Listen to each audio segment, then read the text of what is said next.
The Nerd Academy podcast is released weekly at 12 p.m. Eastern Standard Time, available on our website at www.thenerdacademypodcast.com and wherever you listen to podcasts. You can find the Nerd Academy podcast on Facebook, Twitter, Instagram, and YouTube.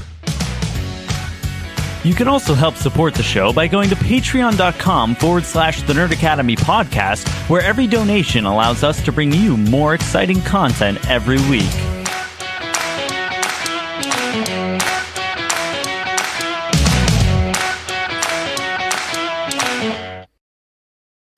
Good morning, class, and welcome back to the Nerd Academy podcast, your source for nerddom news and commentary.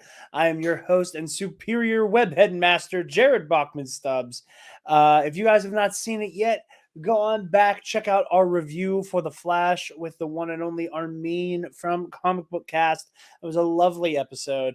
Had a great conversation about The Flash, and basically a whole second episode attached to that, answering the question from our Q&A, which we will be getting into at the end of this episode as well. Very exciting. Oh, that was a motorcyclist outside of my house this time. Quick couple of programming notes. Spencer is back in town, has some family stuff, and then once he is back and settled in, you can expect both an Indiana Jones and the Dial of Destiny review, as well as our June KNR versus series of Porter Angle and Count Dooku. Obviously, those have been delayed because Spencer has not been in the country and is not in town currently. So once he's back and situated, expect both of those things post haste. Once we're able to get them out to you. Speaking of Patreon content, however, Heroic History 101, our first episode back talking Flashpoint, should, fingers crossed, be out sometime next week, if not early the week after. So with all of that said, speaking of Heroic History 101, my co-host of that, we have your resident Green Lantern, Professor Travis Grossman. I need to be honest with you for a second. Speak freely. When Harambe was shot, I didn't feel it. You know how everyone's like, that's the moment everything shifted? Oh, I felt it. I didn't feel it right away. Or at least like I felt the energy, but not from that specific moment. Oh, you yeah. know? You know what I mean? It was impossible not to feel the energy after the fact. But right. like, Yeah. There were Once some everyone people put it out- that once that news broke, they felt like Obi-Wan when Alderaan blew up. They had that Yeah. like, ooh, I got to sit down. That's how I felt about this sub thing. Yeah. Yeah. Because like if you told me that in the span of 3 weeks that submarine incident would happen, Russia would almost civil war. Yeah, there'd be like a 24-hour Civil War foreplay. And then a YouTuber from the early 2000s would come out and say when Big Larry came out just to put him down, SpongeBob turned into a clown, and expect that to be a real apology for grooming. It's been 3 weeks.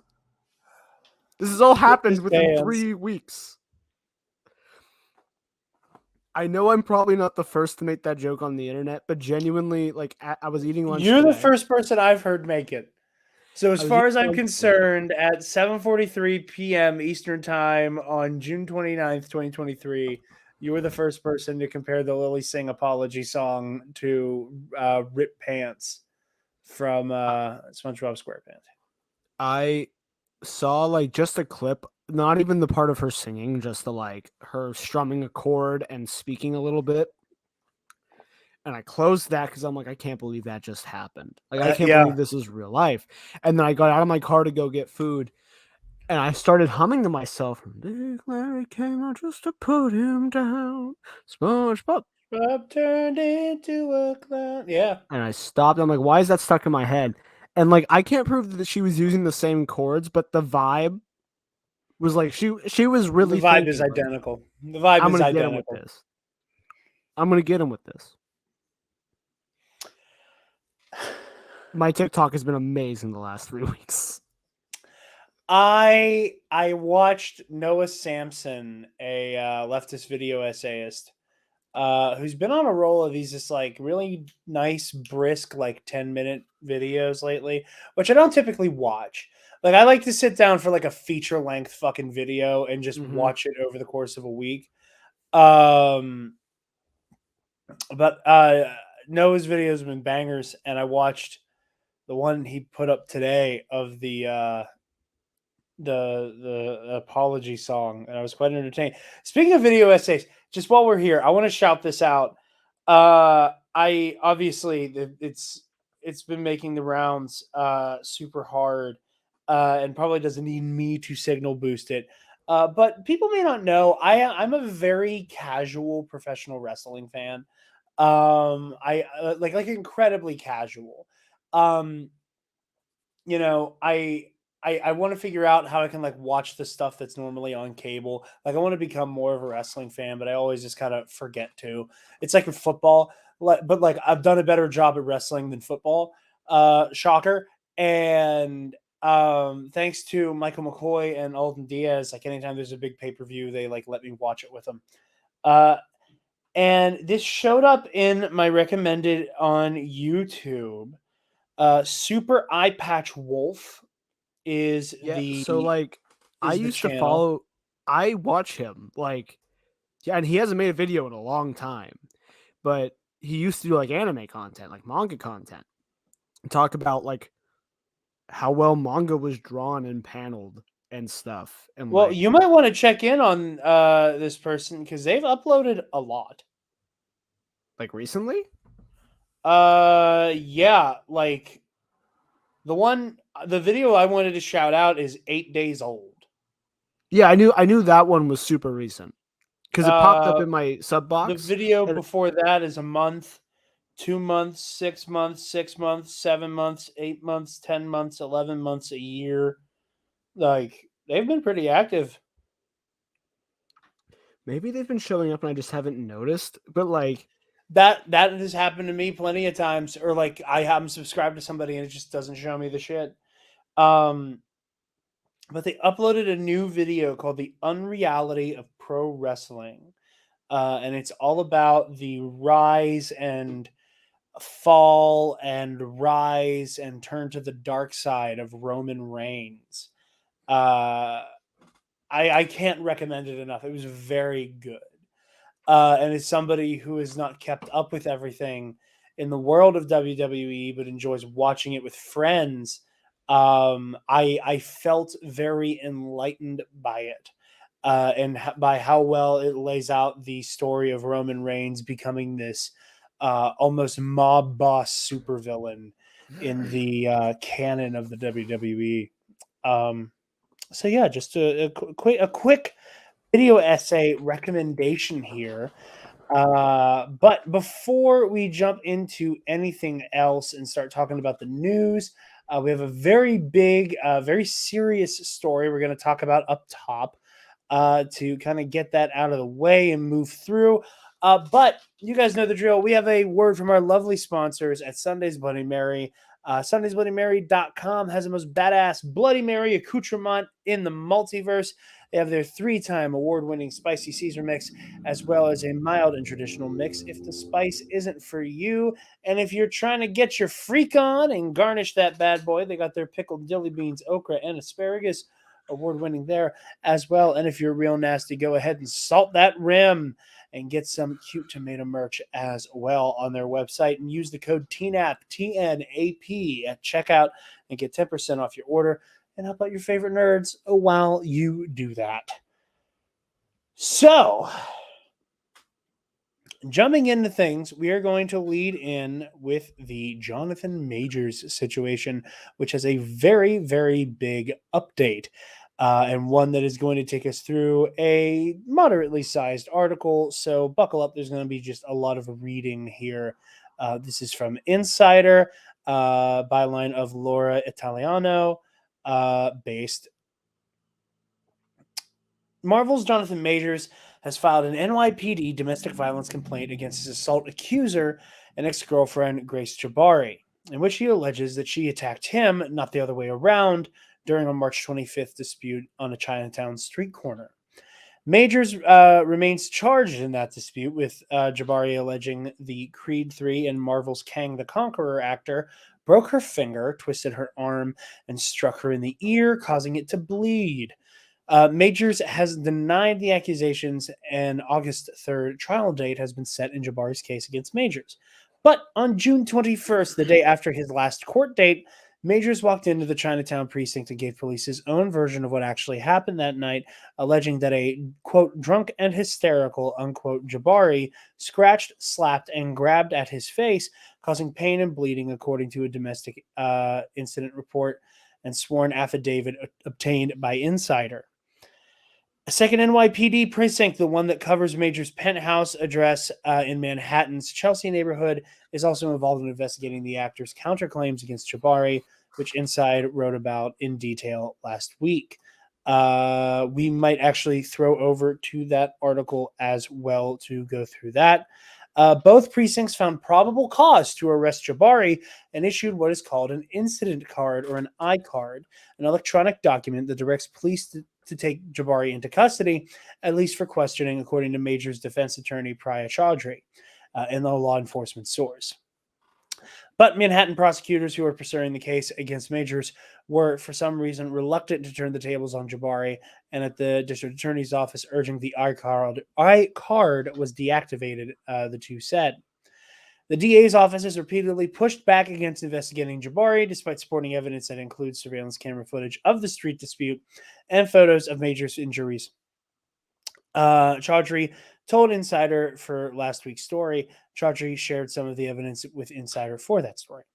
So we'll be hopping back over there in a second here as well.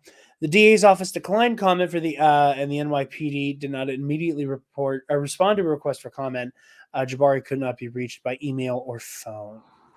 And then there's a history of the alleged attacks here. Majors 33, Jabari 30, a London-based movement coach who worked together on the set of Ant-Man and the Wasp: Quantumania. He is now dating actress Megan Good, who was at his side at last week's court appearance in Manhattan. In his domestic incident report, Majors alleges that Jabari had attacked him on prior occasions, though none were reported, including a verbal dispute in London that became physical, as his report to police describes it. NYPD detectives also asked Majors, who has a 10-year-old daughter from a past marriage, a series of yes or no questions in the prior history section of the domestic incident report. Police checked the yes box next to these questions. Is the suspect capable of killing you or children? Is the suspect violently and consistently jealous of you? And has the physical violence increased in frequency or severity over the past 6 months? I am going to get the screen share going here. There is video evidence. One moment. There we go. There's surveillance video here in this embedded tweet that we're going to throw to. Marvel star Jonathan Majors is due in NYC court Tuesday on domestic assault charges. Grace Jabari says he broke her right middle finger in a midnight fight on Chinatown Corner. Watch her use her right hand 3 hours later as she climbs a dance club staircase. She is on the right. So here you go.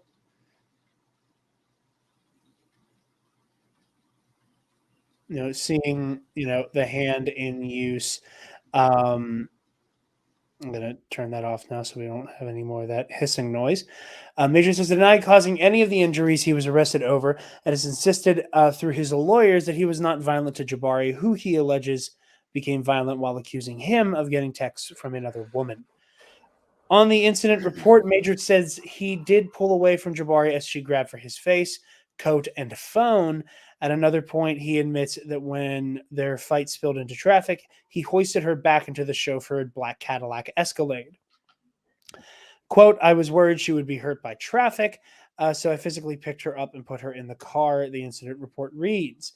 Majors describes his own injuries in detail. In the morning, my face was stuck to the pillow because of the blood from the cut from Jabari digging her thumbnails into my face, the incident report reads. Majors additionally accuses Jabari of running up his credit card without his authorization, returning to London with his iPhone, a Rolex vintage watch, and luxury items that cost $6,000 to $7,000, according to the incident report. The actor is not due back in court on Jabari's case until his August 3rd trial date. The fast rising star, and then that's all just, tertiary information about majors. So let's go back over to that other article that is linked here. Travis, your thoughts while I get there. That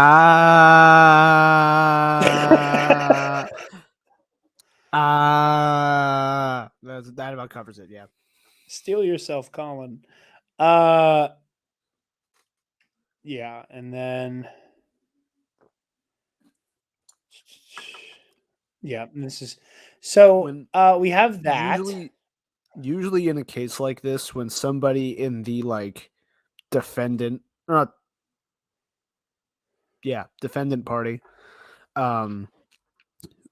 says this is nonsense, we have full evidence that this is a lie and we can prove it, usually that's like a bluff.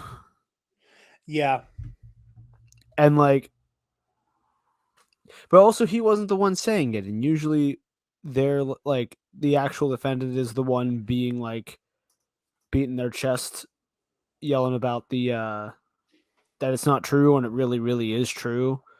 Yeah, we've been talking about this since the story broke, and when it first broke, there was that very big declaration of war from Major's attorney, where she said, not only are we going to prove that my client is innocent, we're going to prove that my client was the victim here, and we have footage to back it up, blah, blah, blah, blah, blah.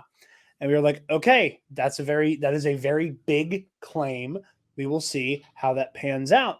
And then we kind of held our breath, and then we had what basically amounted to, I'm sorry that I made you hit me type text messages come through. And those in a vacuum seemed very damning. Again, I'm waiting to see how the full spectrum of evidence plays out here, plays out in court and in the court of public opinion. However, based on what we've seen here so far, the fact that there was probable cause to bring Jabari in. Now, granted, they say that is also that could also be simply just for questioning. However, we do see in that video evidence that she was climbing the stairs using her right hand without any issue. I believe there was also footage floating around. I could be wrong on this. I will put that caveat on there. I believe there was footage floating around of Jabari rifling through her purse with her right hand, an activity that is a little bit more middle finger intensive. Yeah. And doing I think I heard that as well. I have not seen any of that video, so I believe I saw that video. I just could not find it earlier. But again, this is a very complicated situation, and one that you don't want to jump the gun on. Again, I don't care where you fall on Depp v. Heard. That whole debacle has made conversations like this fucking incoherent and pointless, because there is no actual conversation being had, because it has largely been co-opted by a lot of not all men types, which is unfortunate. However, it does seem as though the preponderance of evidence is leaning towards Mr. Jonathan Majors. And if he is innocent, if he is the victim here, there is no reason for him to not have the commercials that he was in put back on the air, for him to get compensated in some way for that. I don't know if it was in this article or the New York Times one that I also have in our show notes, that basically says that the injuries that Jabari has, she was attributing to Majors, despite any injuries she had basically happening after they went their separate ways that night. Where we see her 3 hours later, fiddling on the stairs and, rifling through her purse, that she allegedly woke up in his closet, and that over the course of an evening where you wake up in a closet, you may have, taken a tumbler or two. Again, this should be taken seriously on all sides of it. That is not to both sides this issue, obviously. However, I think that we'll see how things pan out. However, I do think the preponderance of evidence on the major side of things may be starting to tip the scale here. Obviously, we'll be following this very closely and waiting to see how things pan out here moving forward. But with that, on to a much lighter story. It'll be smooth sailing from this point on. We like to get those heavy ones out of the way up top. Ladies and gentlemen, we have our Superman and we have our Lois Lane for Superman Legacy. David Cornsweet, Cornsweet, I think is how you say it. We'll find out. That's how I've heard everybody else say it. And Rachel Brosnahan will be playing Clark Kent, Kal-El, Superman, and Lois Lane, respectively. This is from the Variety report of this. This is also confirmed by James Gunn. DC Studios has knighted a new Clark Kent and Lois Lane in David Cornswell and Rachel Brosnahan of the coveted parts in James Gunn's Superman Legacy. The latest on-screen iteration of the iconic comic book hero will largely be a workplace origin story. Gunn said when he and fellow DC steward Peter Safran laid out their narrative plans in January. So yeah, Cornsweet, who broke out in Ryan Murphy's Netflix series Hollywood. I plan on watching that in the very near future to get a taste for David Cornsweet. Brosnahan, I believe, is in The Marvelous Miss Maisel. She's the lead, yeah. As I say, yeah. So that's already been something I've been meaning to get around to anyway. So yeah, this is very exciting stuff. I know he was somebody people brought up a lot. I know, pardon me. I know he came up in Nando v Movies fan casting video. So yeah, I'm very curious to see where we go from here. We don't have our Luthor yet. The latest wave of big speculation in the direction of who will be our next Luthor has brought up two of the Skarsgårds. So see what happens there. Speaking of Skarsgårds, Dune 2 trailer out today as well. Looks incredible. When we get closer to Dune Part 2, we will do the oft-promised episode where we just kind of like let Mike off his chain and talk about Dune for an hour and a half and then come back to the studio being on fire. So we'll see what happens there with Lex Luthor. What I think is funny, speaking of Nando V Movies, one of my favorite YouTubers, he had a video where he gave his pitch for like a Man of Steel 2 / Superman reboot. And the rumors that have been swirling around Superman Legacy have sounded eerily like his pitch for a Superman movie. He brought that up in his video that came out today. I don't know personally. I haven't been keeping up with those plot rumors. But if he brought it up in his video, if that comes to pass, we're in store for a great Superman movie. And I think it's very funny that those two things happen to coincide. So check out Nando's video on that matter. I'm excited for Luthor. I know that apparently Nicholas Hoult lost out yet again, went out for Batman, whiffed on that, went out for Superman, whiffed on that. Again, just to kind of parrot a point that Nando V Movies made that I think was very prescient and very on the nail. There's a whole universe that needs cast now. And Nicholas Hoult has the acting chops and the good looks to pull off just about anybody in DC Comics. It's not to say that it's not to say that he's generic, but like he has the acting chops to I think play just about anybody. And I could absolutely see him as playing like perhaps a Wally West. That's one I would like. But anyway, yeah, Travis, do you have any thoughts on our new Superman and Lois? I don't know David from anything. I've seen after the casting, I saw exactly one clip of him on TikTok giving a monologue. I don't know what show it was in even. I think I saw the same monologue. Yeah. And yeah, I'm pretty sold. I'm happy with it.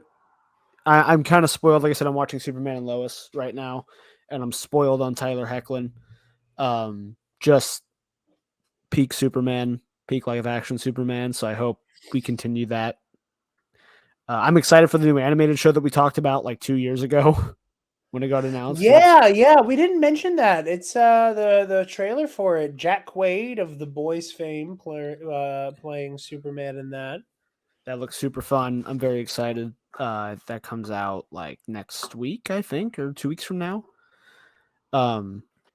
And then I have not watched a lot of Marvelous Mrs. Maisel. I think I watched like 5 or 6 episodes at like a friend's house once because they were watching it. And this is a good pick for Lois Lane. This is a good Lois. This is good Lois. This is the like pushy reporter, strong woman reporter. Like we're gonna get a good Lois Lane. I'm very excited for that. That makes me happy. That makes me very, very happy. But yeah, let me. Okay, cool. So moving right along. Also tangentially related. Because of the DCU. Batman Brave and the Bold lands Andy Muschietti of It Chapters 1 and 2 and The Flash.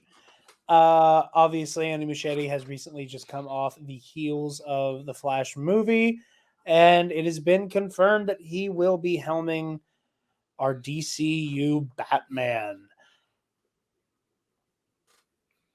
Travis, I'm gonna let you sighed, you chuckled. That means you have thoughts. I'll let you speak because I'll let you go first on this one because I'm gonna keep it real with you. I'm Flash be damned. I'm excited by this. So obviously I don't hold Andy Muschietti as the sole fault that is the Flash. That sentence made no sense. But like when I watch BVS, I get upset and I blame Zack Snyder. Yes. And that's why I never watch BVS. Or never go out of my way to. Anyway. Except for those times where I forced you to. Yes. And the last time I didn't think I'd be able to finish it. Sincerely funny to me. And I think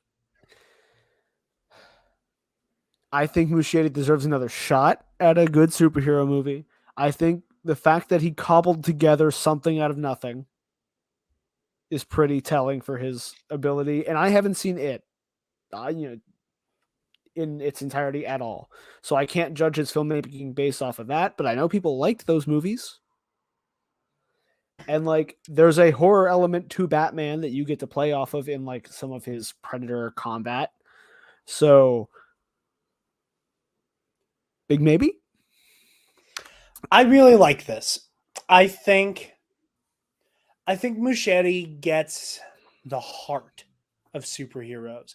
I think that's a part of the Flash that flourishes is the drive and what it means to be a hero. I think that's one thing that really stuck the landing in his direction. We can agree to disagree, but again, I don't blame Muschietti for that. Well, but in the way that like he brings Batman out of retirement. In Barry's, recognition of like we have a bigger purpose than just saving this one person. We need to shake loose here. So that is a win for me. I also fucking love It Chapters 1 and 2. I love his direction. I think that he could absolutely because the trick with it is you need to balance like really, really, really freaky psychological cosmic horror. A lot of like physical body horror as well. with the power of friendship bullshit. And I can see Andy Muschietti bringing a Gotham to life that balances how just objectively horrifying Gotham City is and its, super powered inhabitants, along with the heart and nobility of the Bat family. So on that front, I am completely sold. And I think it is unfortunate that Muschietti is going into this situation like with Flash baggage. Yeah, and like my issues with like the heroism portion of the Flash plot uh are like structurally based more so than directly like direction or writing based. Um and again, part of that is they were like, we got to do Flashpoint, and then we're not set up to properly do Flashpoint, Yes. which screws everything up in terms of the plot. Um so again, like I don't blame him for that. And again, despite my lack of thinking so, every review I've watched of The Flash has said that their favorite parts were the emotional beats with Barry and his mom. Again, don't agree. We don't have to agree. But like the scenes are well acted and well directed and such. So like I want to see what he can do. I want to see finally a Batman movie. I'm excited to see all of these characters get to finally breathe in a universe Yeah. that hopefully doesn't feel, I say hopefully is the big one, like they're trying to be in a universe. You know what I mean? Yeah. Yeah, no, I agree with you. I think, I've said this before. I was such a holdout with the Snyderverse simply because like I just wanted DC to have a cinematic universe. I just wanted to see Superman, Batman, Wonder Woman, The Flash, etc., etc., etc., standing next to each other, and having stories told about one another, um, and being shown. And I wanted people to understand just how fucking awesome the Justice League is, and the fact that that never truly got to happen. And that, we not that we have to relitigate this, we talk about this every time a DC movie comes up, but like, you set this Justice League up for failure when you kill Superman at the very beginning of it because Dark Knight Returns is happening too. Uh, so I don't know. I am. I'm not even going to say cautiously. I'm very optimistic and excited for Andy Muschietti's Batman: Brave and the Bold. However, what I'm not excited for, what I have zero. So there's two things coming up I'm not excited for. One of these I am largely indifferent on, I think we both feel the same about that. and the other one, oh boy. Mm-hmm. Yep. So largely indifferent. We got our first look at the live action Avatar TV show. Oh, I didn't even realize that's what that was. I thought it meant the other, like the next Blue People movie.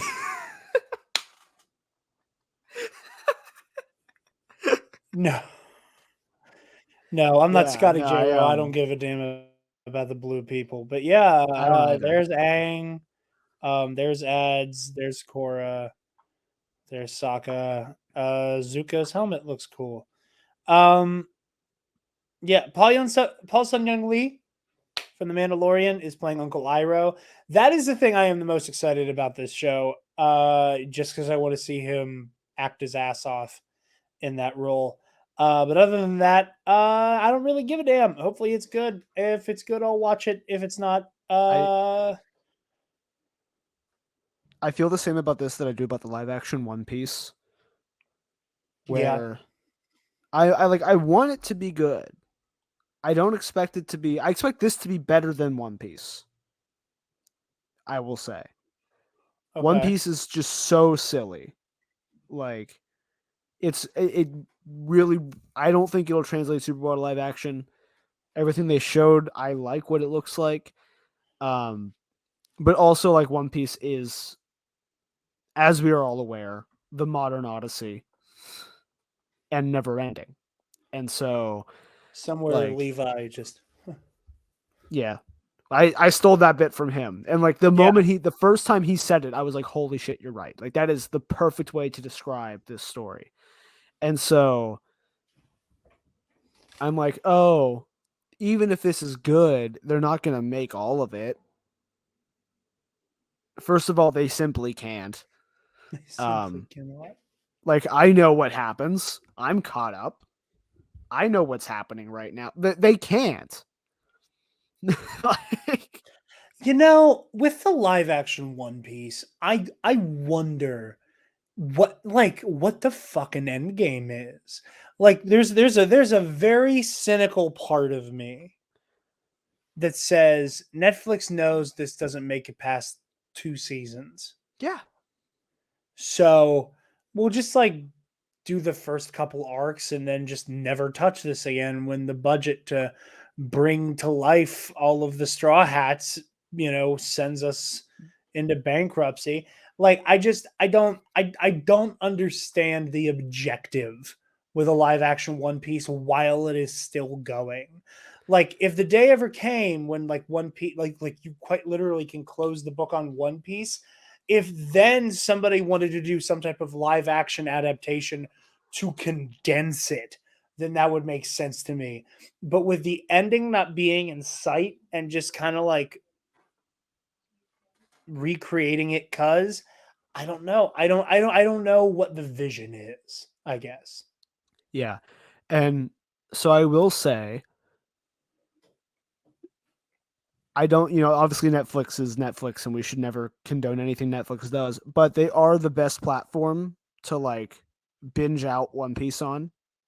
Just heads Yes. up if anyone out there is ever trying to watch One Piece, only because Netflix has the best skip intro button.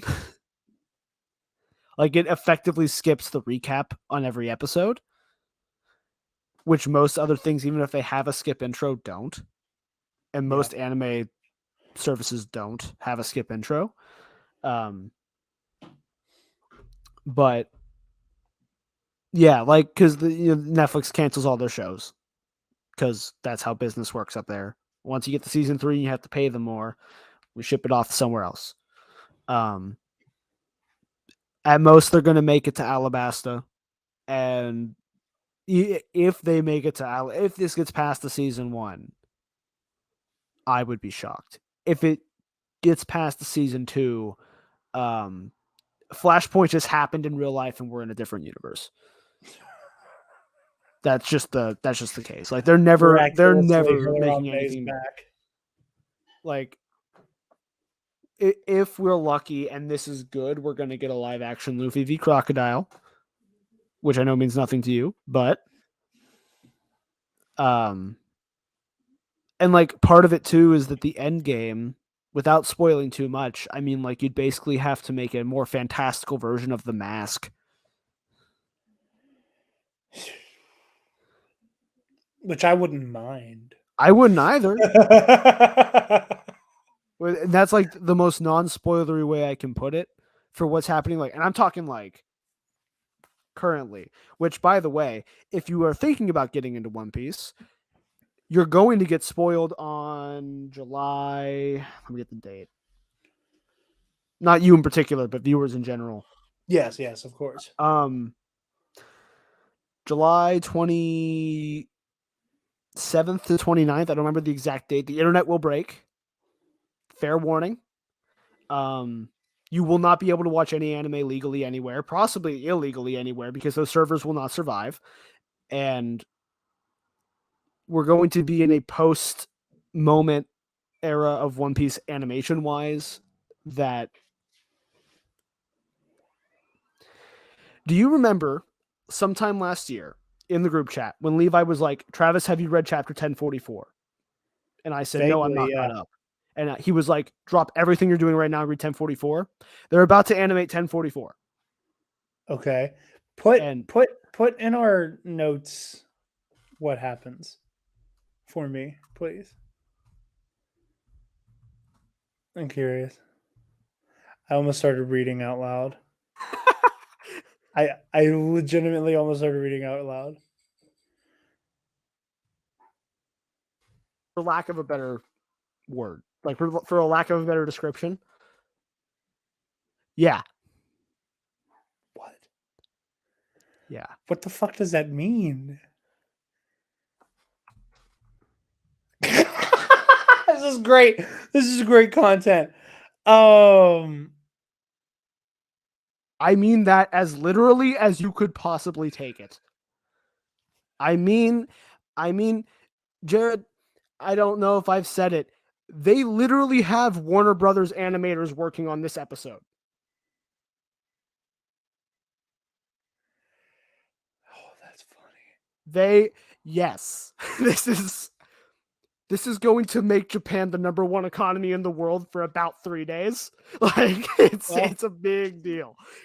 That's all, folks, for that story. We're gonna move on. Anyway, Avatar looks fine. I'm not all that excited for it, but I fucking forgot this started with Avatar. Everything's One Piece. Yeah. Again, I thought this was about the blue people. I didn't check the link before we started recording, so that's just really funny. That's funny to me because I thought I wrote down The Last Airbender. Nope. I did not realize I just put Avatar in the notes. But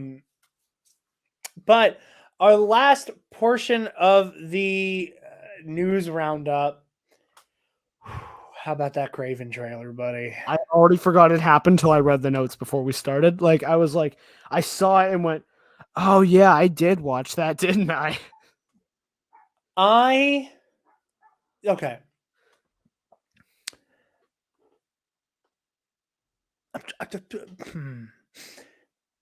The thing with the first trailer and trailers in general for Morbius was that, like, it felt like they were trying to streamline and mainstream the origins for a character who most people didn't know about, and that frankly most comic readers didn't care about. And it was like, how do we make this C-list villain the next big anti-hero? How do we make Morbius Venom? And the movie you get is incoherent and silly and hilarious.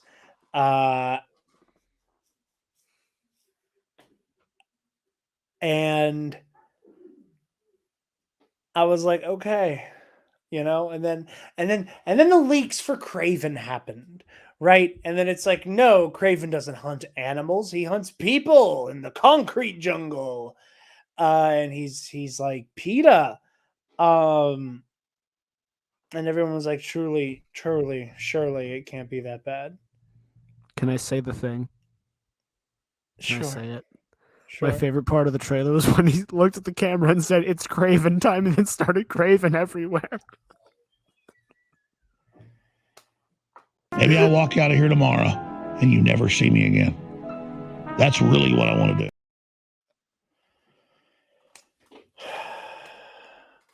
That's how I felt watching this, man. That was the vibe. I'm sick of being called a grifter. I'm sick. Yeah. Oh, that reminded me. This could have ended so badly. What I did a couple weeks ago.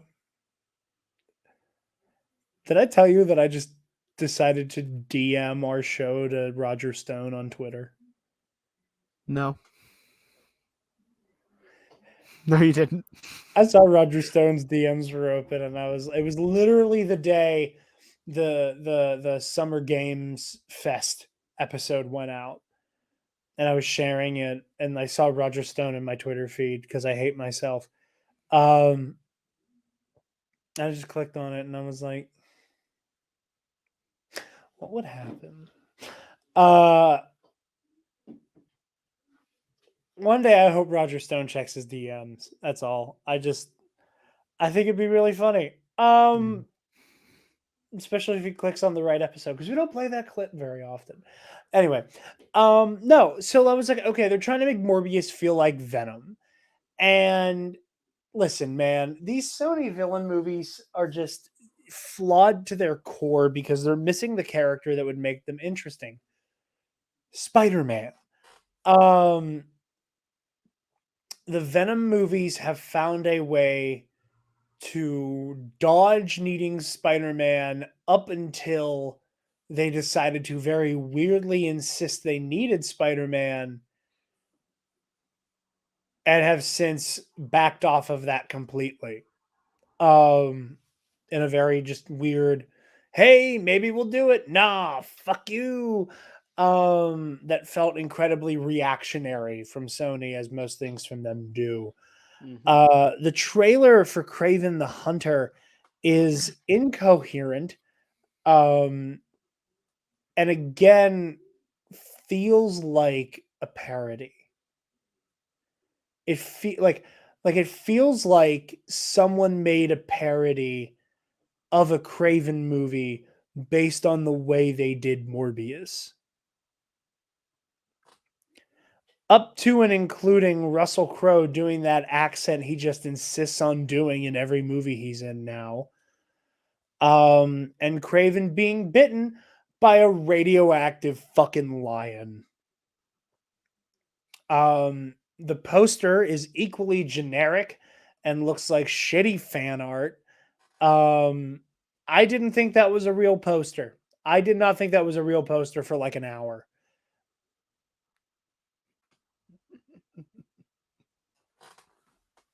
I'll probably see it. I'll probably see it so that I can make a fucking review out of it and just scream for an hour. Yeah, no, fucking Kraven does not look good. And I shame on them for not bringing back Paul Giamatti to play the Rhino. Cowards. Just fucking do it. Like, literally, you could sell that movie on Paul Giamatti's Rhino. Probably. All of the, like, make TASM 3 people. Like, okay. Here, it's in the same universe. There's Paul Giamatti in a Rhino machine. Go see it. Prove you want TASM 3. Go see it. And then they won't. Because the movie's bad. Well, here's the thing. People always do the whole, like, stop seeing these movies and they'll stop making them. You don't get to complain when you go to see That's it. not true. That's not fucking true. Morbius bombed twice. And that's the thing. Like, you can't ascribe maliciousness to idiocy, as we oft like to do, where they literally saw that Morbius was trending, didn't check why, and then re-released it to theaters. Like, just imagine you're the one that made that call. You're the one that signed off on me. Like, yeah, we're gonna do another quick run of Morbius, boost up the box office numbers. People love that movie. It's trending on Twitter. People are making so many jokes about Morbius that surely they will go. The people who haven't seen it will see it for the memes. I don't even think it went that far. I think they were just like, oh, it hit the trending tab on Twitter, and we're this far out from release. Run it back, baby. That's a moneymaker right there. I just don't know who this is for. It's for Russell Crowe to collect a paycheck. It's for Russell Crowe to do his voice again. I am Zeus, and also the guy from The Mummy. Even though Aaron Taylor Johnson is not doing a Russian accent. Is it right? Is it even Russian? Because he did this voice for Zeus, and he did this movie for the fucking Pope's Exorcist. I don't know. Russell Crowe just insists on doing this weird fucking voice all the time now. I think Crowe's reached that point in his career. He's reached the Michael Caine. Shut up. That sounded like a fucking tractor. Yeah, it probably was. You know where I live. That reminded me, Smosh got back together, and I'm happy. The shut up bit. Yeah. Smosh is back together. Nature is healing. It's not healing, but like No. one good thing had to happen this month. Smosh came back, and the price we paid for it was the Miranda Sings ukulele. I'm sorry for asking. I'd pay that price every time. I'd pay that price every time. Okay, Every time. You say that, motherfucker. Watch the video then, or at least watch somebody else talk about it. The ukulele thing. Yeah. Yeah, I've seen most of it. Oh, okay. The story you told at the beginning, I thought you hadn't seen it like at all. No. I've seen since. I mean, that was back at noon today. Like since then, I've seen enough clips of this video. I've seen so much about this fucking ukulele video that I didn't realize it was released today. Yeah. Time just passes through me at this point. It's not real. 2016 never ended, and this is the point in the story where that's revealed to us. Yeah. Like I'm back in the fucking building again moment. We're having it right now.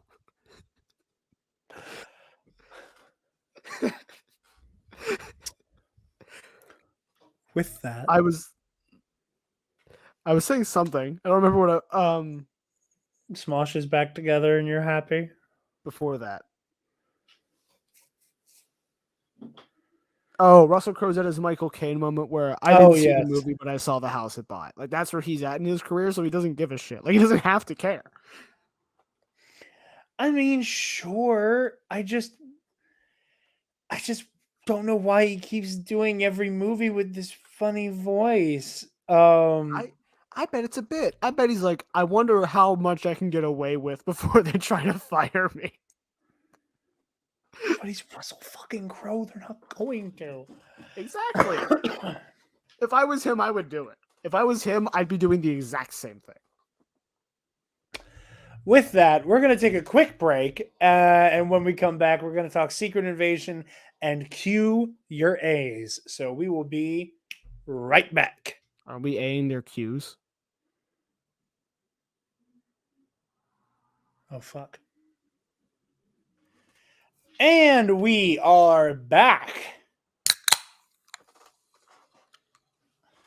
Yes, indeed.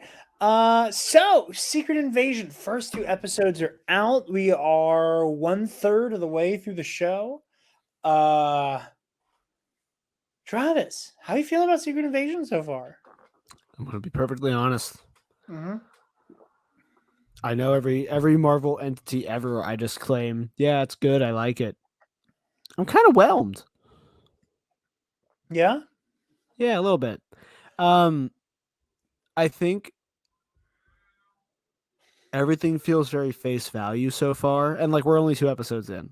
But, the opening twist of the first episode was not, I wouldn't say foreshadowed as much as telecasted to you.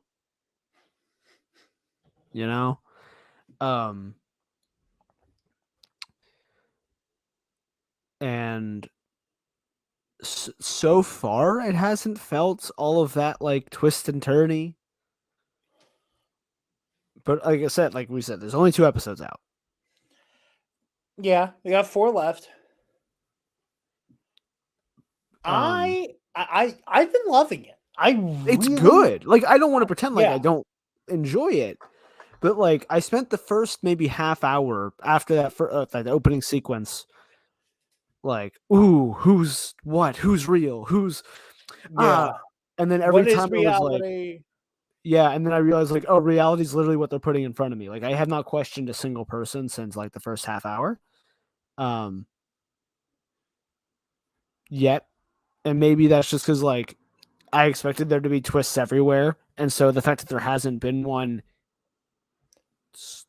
so far, specifically, like I just watched the second episode. I forgot to watch it last night, so I watched it before we started, and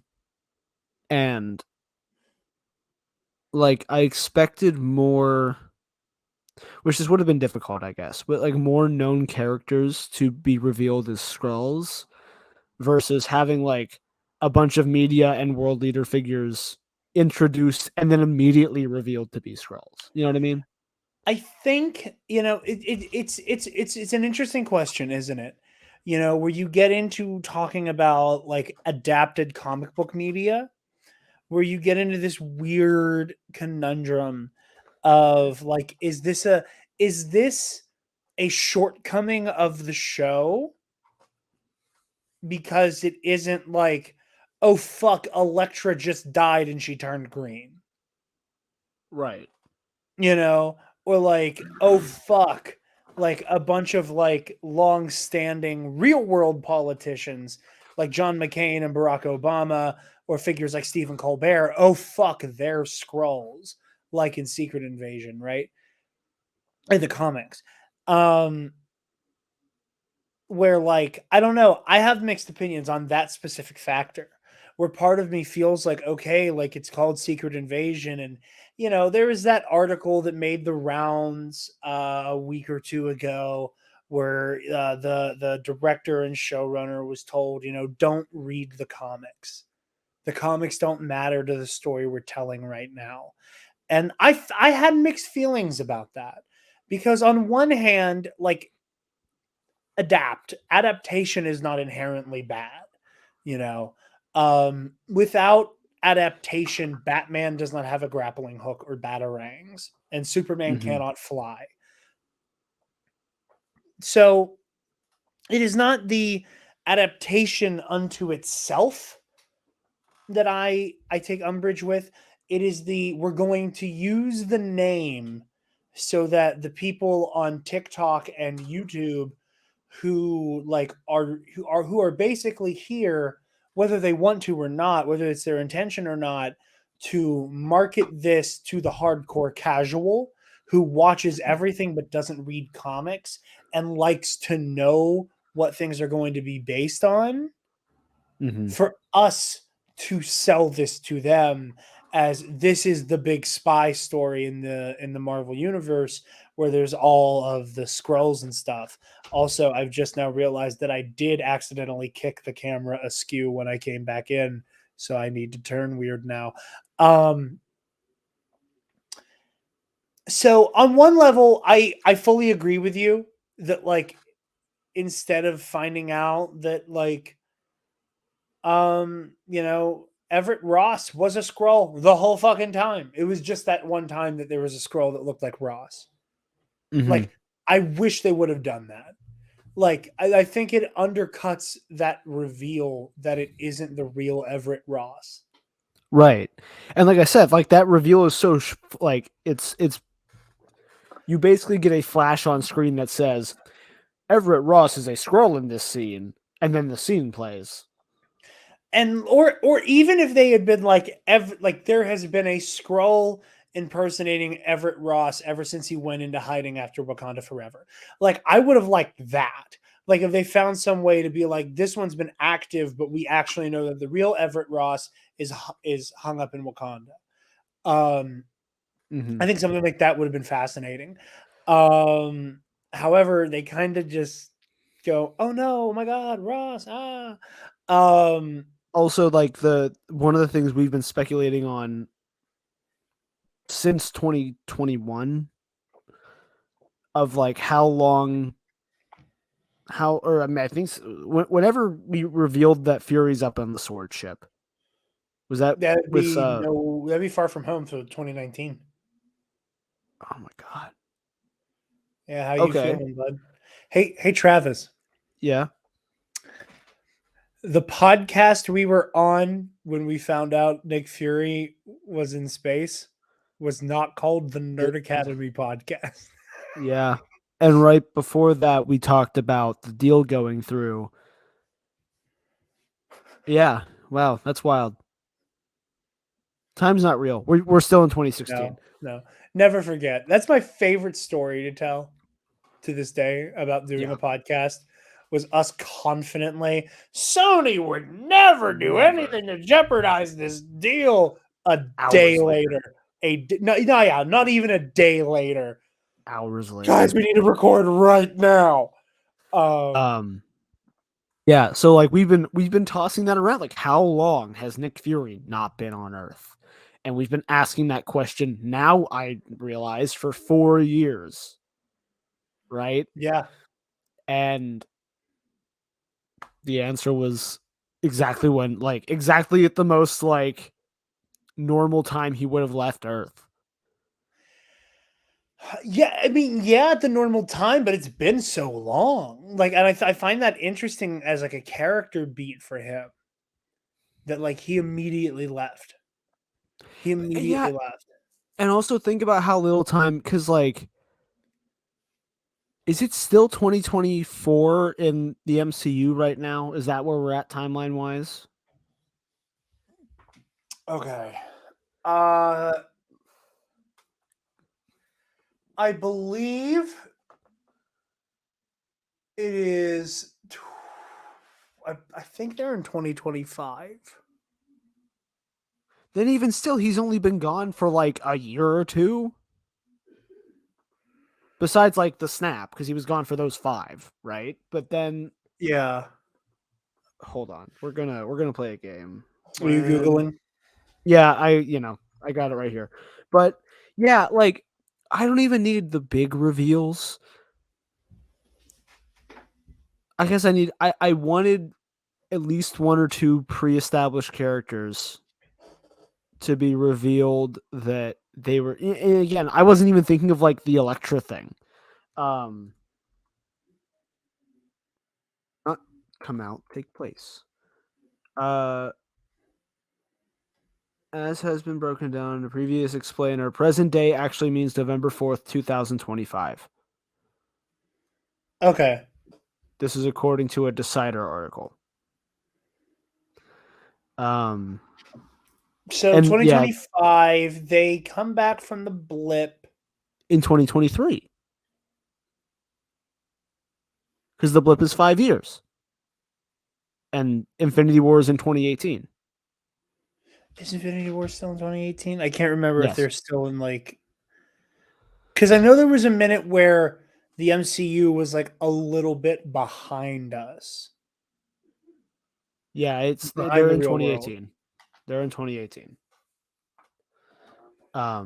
Because like explicitly they're like, yes, it is now 2023 in the MCU. And we've been playing catch up this whole time. Infinity War takes place in 2017. Still, like he's only been gone 3 years, and the way they're talking, it's like he's been gone for 8, but he's been gone for 3, and he has not been gone for 8. And Well, I mean, if you factor in like he was dead for 5 years, came back, and then fucked off for another 3, like either way, like he's just been in the fucking wind, quite literally for 5 of those years, and then just up to Saber. I just they had so much wiggle room to shake things up, and it feels like they're playing it really safe so far. We have 4 hours of this show left, so I'm sure something will happen that makes me lose my mind, but Yeah, I mean, I understand what you're saying.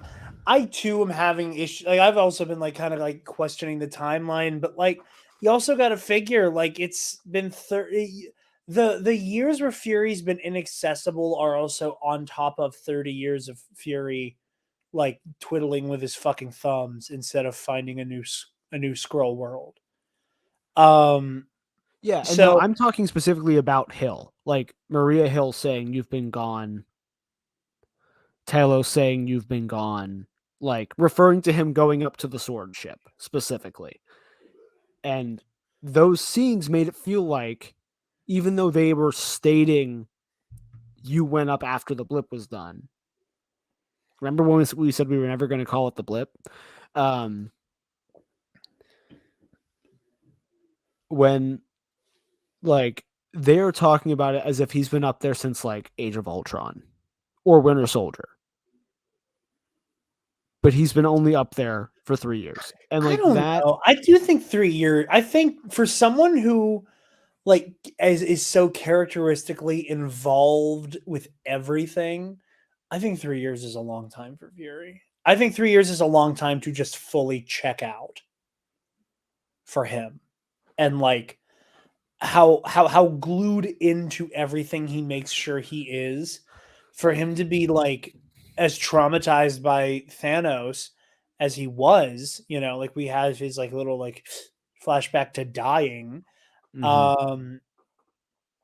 I do buy the whole like it's been 3 years. Where the fuck were you, dude? I do buy it. Yeah. And of course, like a lot of this too is me like planting what I would have wanted Yeah, onto the of show. course, And it's of still course. good as is. Um Yeah, or like I expected when Hill died that she would turn green, yeah. right? Like things like that. And maybe it was built up too much, maybe I built it up too much in my head. That I'm just like, I feel like it just feels safe. It feels like they're taking the safe option. And again, it's only been 2 episodes. So maybe they're luring us Yeah, into a false sense of security. that's also very true. I do want to say, I do want to just quickly to like kind of talk more big picture stuff here. The show won me over in its opening scene. That first moment with the agent, going full Pepe Sylvia, like immediately I was like, I am fucking in. And have been really enjoying the spycraft stuff. I'm loving Fury's relationship with Talos. I think it's my favorite part of the show. I knocked this vent over. I apologize to. I apologize to the listener and the crew. Uh, How could you do this? I'm sorry. Yeah, like it is nice that we finally get to see some more dimensions to Fury after Yeah, however many years of him just being like the guy that shows up and knows, yeah. being Nick Well, Fury. Nick Fury in the MCU has had a lot of like because I'm Nick Fury. Yeah. It's been a lot of like because I'm Batman type shit with him. Right. And so like So we get to see him beyond that. beyond that, we get to see him like off his A game. We get to see a lot of humanity to him. I really love his relationship with Talos, like that scene where they're fighting the guy who helps build the dirty bomb in the first episode, where Mhm. he's like, "Don't, I got this. This is my fight." And like Fury has to shoot him because like he's gonna fucking kill Talos. And I think it's interesting because we see Fury in this like series of no-win situations, right? Like we see Fury uh act quickly and decisively and on his game, and it upsets Talos because he killed that Skrull that Talos wanted to probably bring in alive.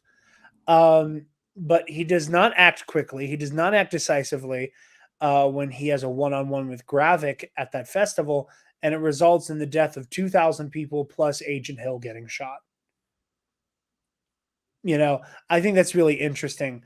Just in that like fun little juxtaposition. I don't know if it's intentional or not, but just the fact that like he was decisive and it pissed off one ally, and he choked and it got another one killed. Um, which I find fascinating. I also find there's a lot of interesting layers, and I'm not sure what the show is trying to say or do with it. But there's a lot of interesting layers about like being othered and being some form of like racial or ethnic minority in a place of power. and what that means and represents. And we see it from the Skrull perspective, we see it from the human perspective, and we see it in the like interhuman Skrull lens. And again, like I don't have like a take on what the show is saying yet, because it hasn't finished its statement. Right. But I find it very fascinating that Fury has taken this stance of, hey, help me and I'll help you. And we've seen what that's done. He's barely helped. In many ways, I think one could make a comparison to the way that, the United States government treated a lot of indigenous people, with that, like, hey, I want to cut a deal with you. We're cool, right? And the second those indigenous people turned their back, we turned around and started wheeling and dealing on their land in a way that we did not agree to. And see how that plays out. That a similar thing has happened here, where Fear's like, hey, I'll help you guys find a planet. I just need you to help me keep Earth safe. I need you to forego your alien heritage, to fully assimilate and help me in my end game. But we also see that, another weird wrinkle to that, because like Fury's wife is a Skrull. We see her at the beginning of the episode. I watched the episode a second time today. I noticed her the first fucking time. I didn't realize they were the same person. Which is incredibly clever and subtle. Yeah, and I couldn't tell with that scene in particular if she has been one and he doesn't know, or if he does know, or if whatever's happening. Because like if he doesn't know, why tell us? If he does know, why would she turn when he comes in? Again, I think I was mildly confused by that scene. I was too, and I still haven't figured out what I think is going on there. But I do think there are decisions being made by the filmmakers to make us paranoid. I think that we lingered on Maria Hill's body just long enough for the audience to go, green. Green. Oh fuck, Maria Hill's dead. That like they did that to us. I think they're doing something similar here, where the episode ends. It's almost WandaVision-esque. That like, okay, we have given you exactly one answer to one of your many questions, and now on our way out, more questions than you've had over the course of this fall fucking show. See you next week, bitch. That like was a huge part of the WandaVision thing. So I think there's something like that at play here. I know we were talking about it earlier, but the Skrull Council I think was a fascinating scene.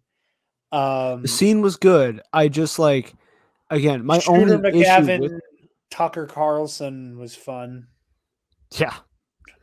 My only real issue with it is that they like all the characters, and like to the point that I almost forgot that all the characters at that council were introduced in the minutes preceding that scene.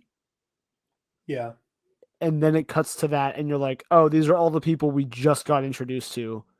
None of them have existed in the MCU before this show.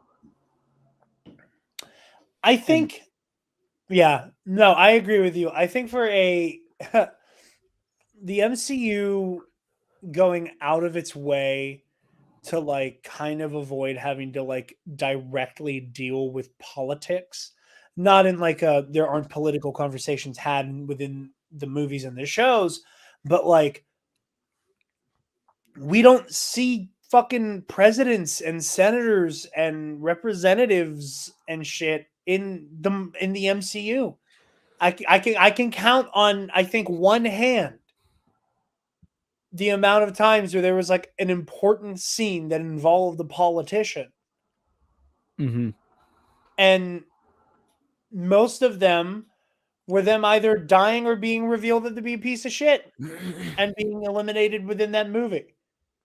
Like a lot of it's like, the go fuck yourself, Mr. Stark senator. Yeah, like we haven't had one of him since Yeah. phase 2. Yeah, we haven't, Right. but then we find out he's Hydra, so he gets locked up like a Yeah. phase and a half later. And we could have built characters up like that. Granted, a lot of the stories told, like, we get introduced to Skrulls in Captain Marvel. So, like, if you want to start building, if that's when you decide we're going to start building up to a Secret Invasion storyline, and again, all their guns are focused on Endgame at that point. But if we want to start building that up, maybe we introduce some of these characters that are we're going to turn into Skrulls at this point, or even like back when we start the planning phase of Captain Marvel, we kind of dartboard some characters and go, okay, these ones are going to be Skrulls. Not to be that guy, but like that opportunity's been on the table for all of Phase 4. I mean, the amount of times that we could have very simply, like in Captain America, or I'm sorry, in Falcon and the Winter Soldier, or you're Falcon right. and the Winter Soldier, yeah. I know. I did it earlier today. Yeah, strong. Like the amount of times you could have just been like, here's a president, here's a senator, except for the one whose name I can't remember that Sam admonishes at the end.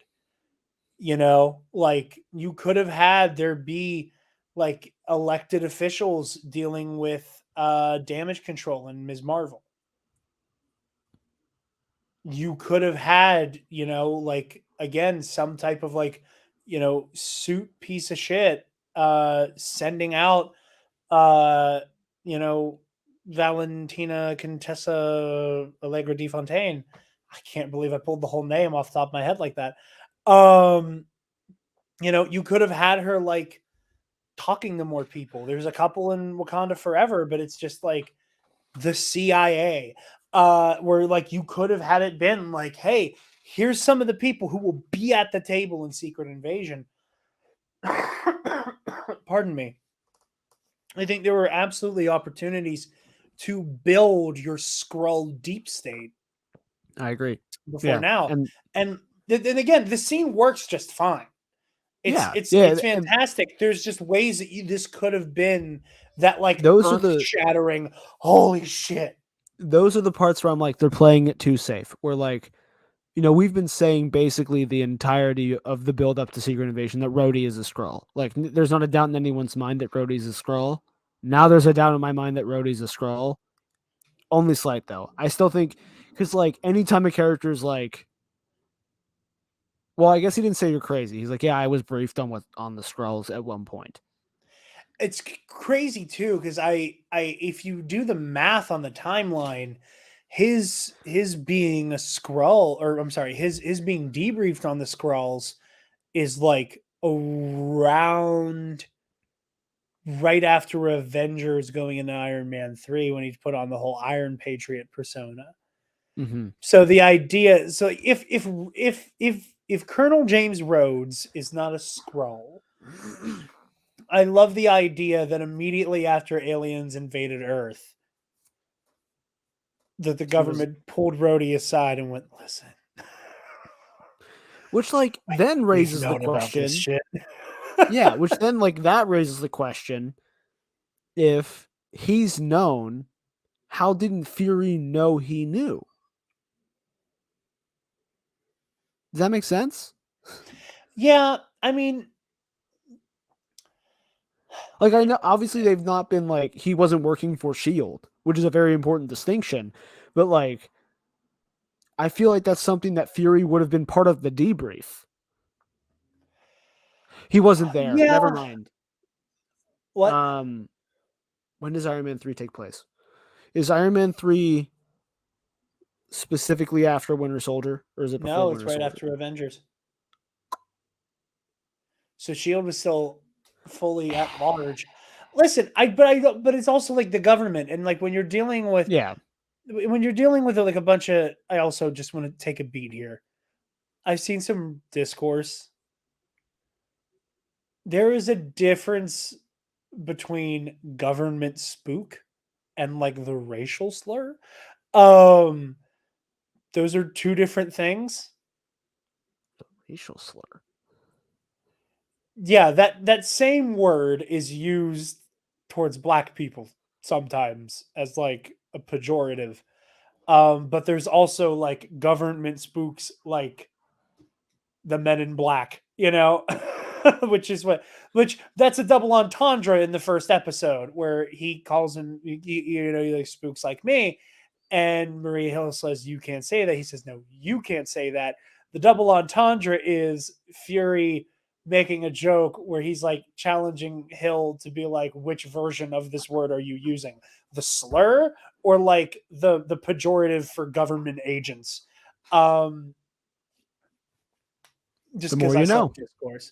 But you know, like the government spooks of it all, like they don't always tell each other what's going, you know, the left hand Yeah. does not always know what the right hand is doing.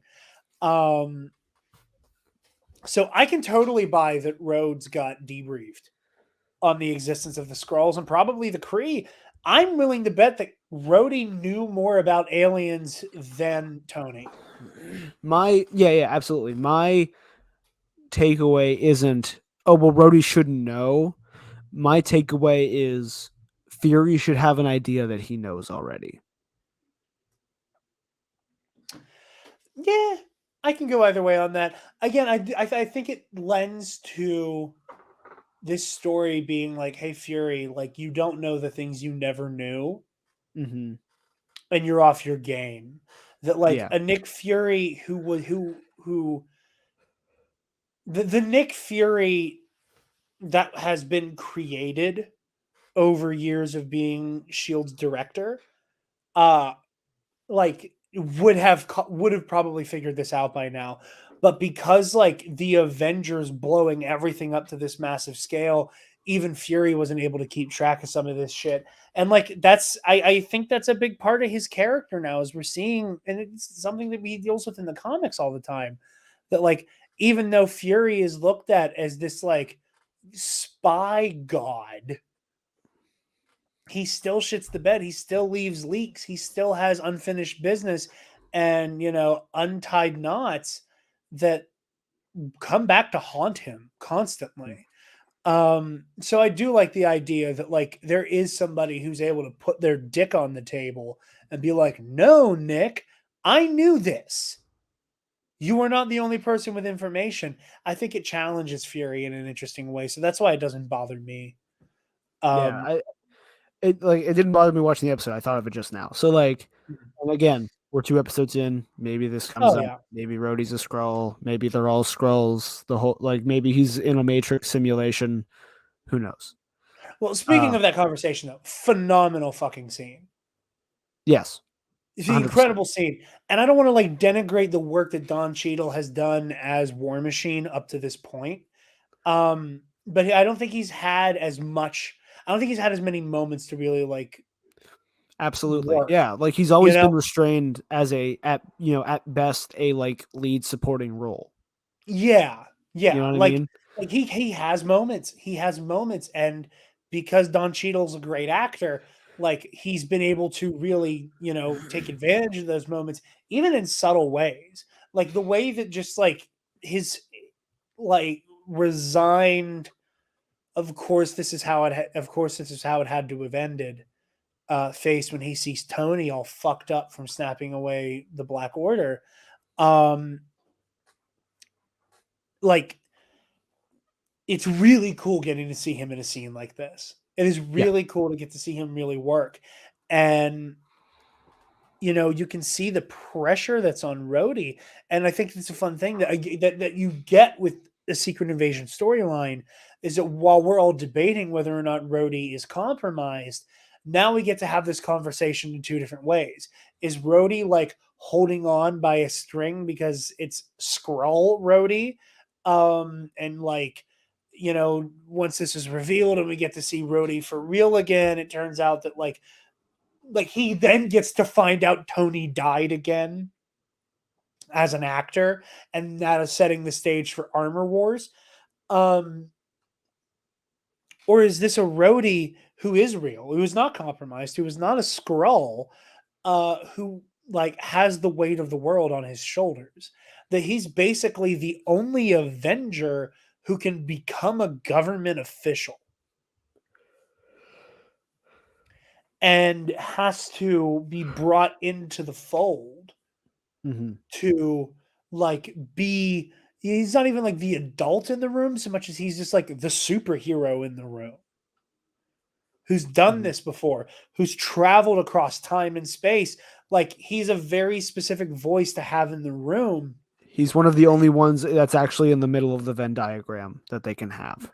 Yeah, and it's like a multi-circled Venn diagram because it's like superhero, government official, military, creepy feds, and like all of it, and like all kind of intersects at like Lieutenant Colonel James Rhodes.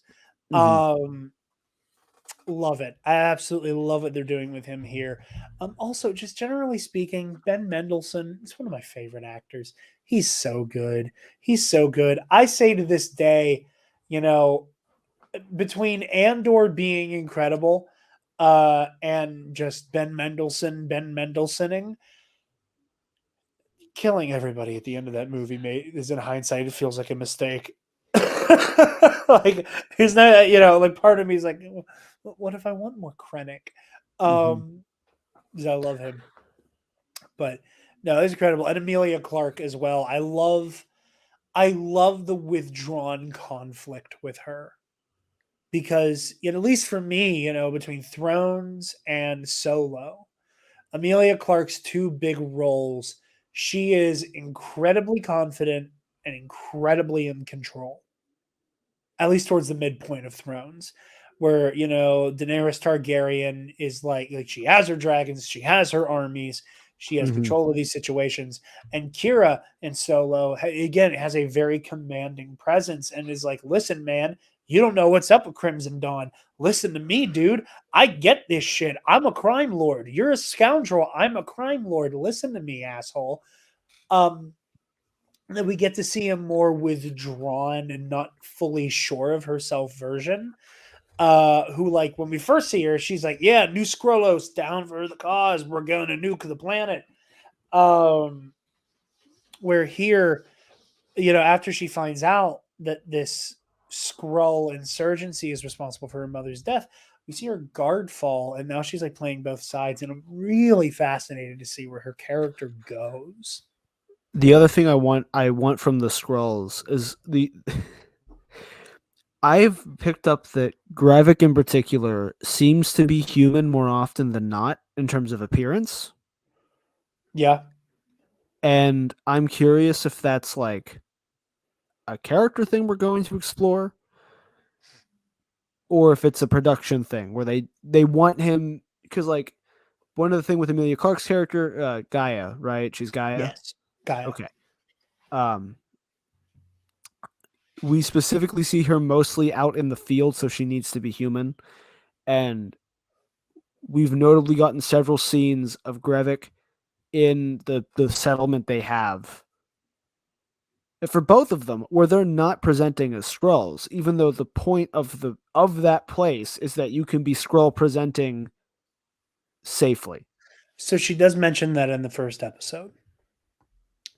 She does say that the warriors can leave at the cost of maintaining a human face. Oh yeah, because okay. You're right. the longer I they forgot. stay in that persona or with that face, the harder it is for them to be detected or for it to crack. Yeah, I did forget that line. Which could also very much be a Part of what. Yeah, that could very much be you're one of our stars. So it'll be easier to show off your face, and it's less time for us to stop and start to do scene where you're Skrull, scene where you're not. I think that's absolutely part of it, but also like I wasn't sure if they were going to do a deeper thing of like he wants to identify as human and not Skrull kind of thing. Yeah. Which they still could do. Like it's still very much on the table. Perhaps. I think I really love Gravik because I wasn't fully sold on Gravik in the first episode. His monologue to like the media and world leader people, that sold me. His whole like, you sit here, drinking the man's wine, wearing the man's clothes with the man's fork and knife. Like that was fucking good. It lives in the same neighborhood as like a Killmonger monologue. Yeah.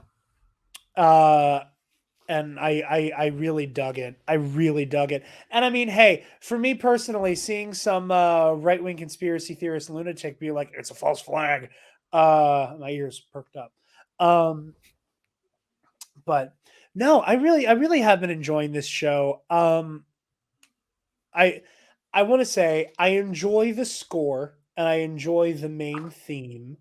I would like to have an actual conversation about the opening titles that goes beyond just that is very organic, naturally sourced intelligence is Travis's name for this episode.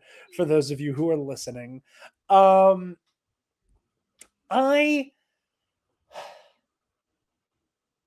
like the concept a lot.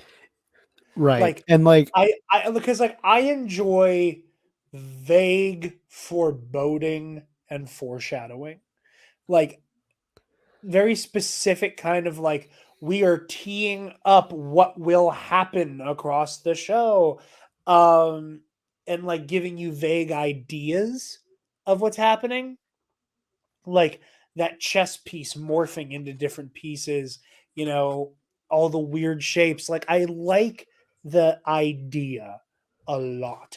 And I think it helps its case for me that it is paired with one of my favorite opening title tracks since WandaVision and Loki. However, it's fucking ass ugly.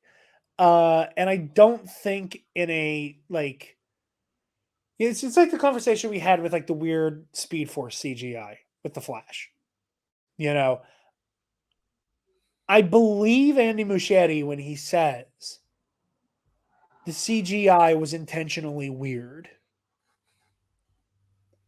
We can then have a conversation about whether or not it worked. I hear what everybody has said.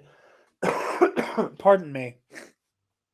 The people involved with the decision of production of the AI generated opening title sequence and the people defending it. I hear your argument and I partially agree with it even.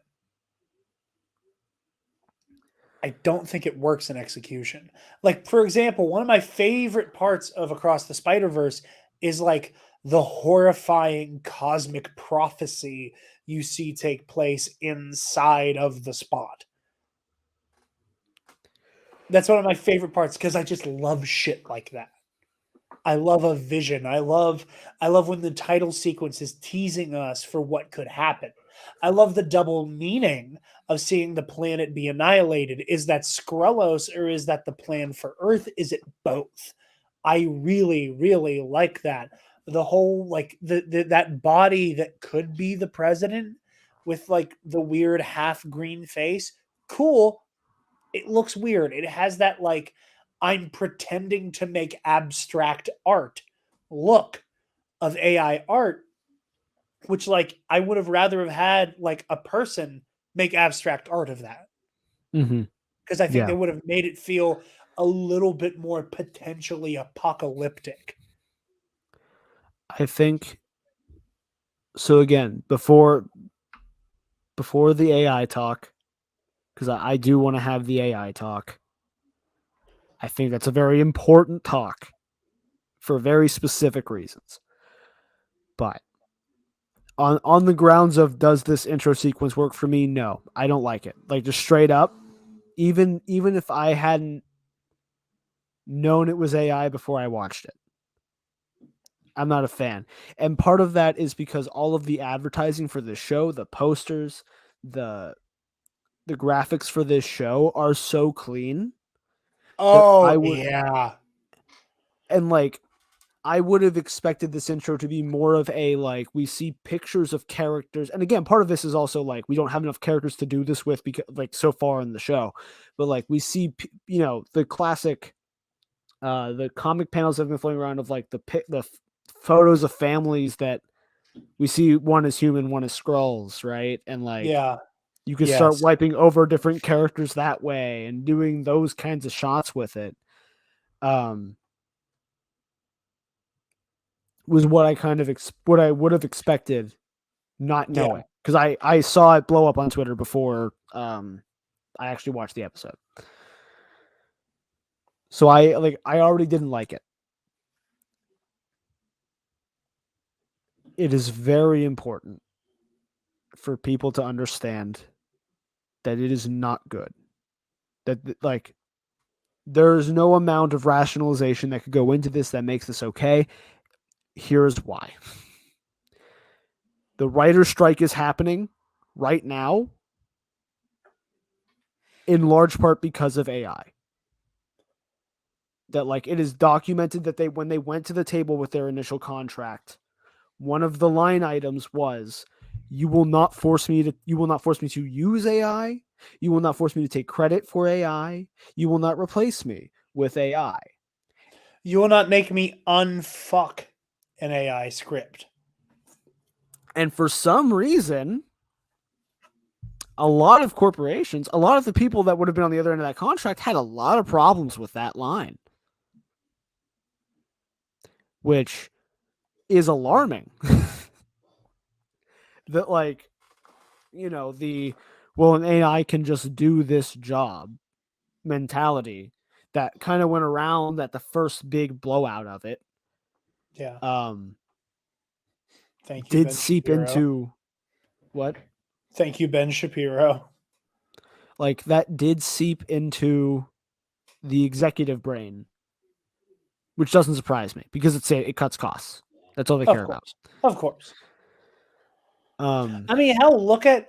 I mean, it's mildly anecdotal, but look at the credits for shows like WandaVision, Ms. Marvel, Loki, etc., etc., etc., where it's like title sequence by, and it's just this gigantic chunk of names.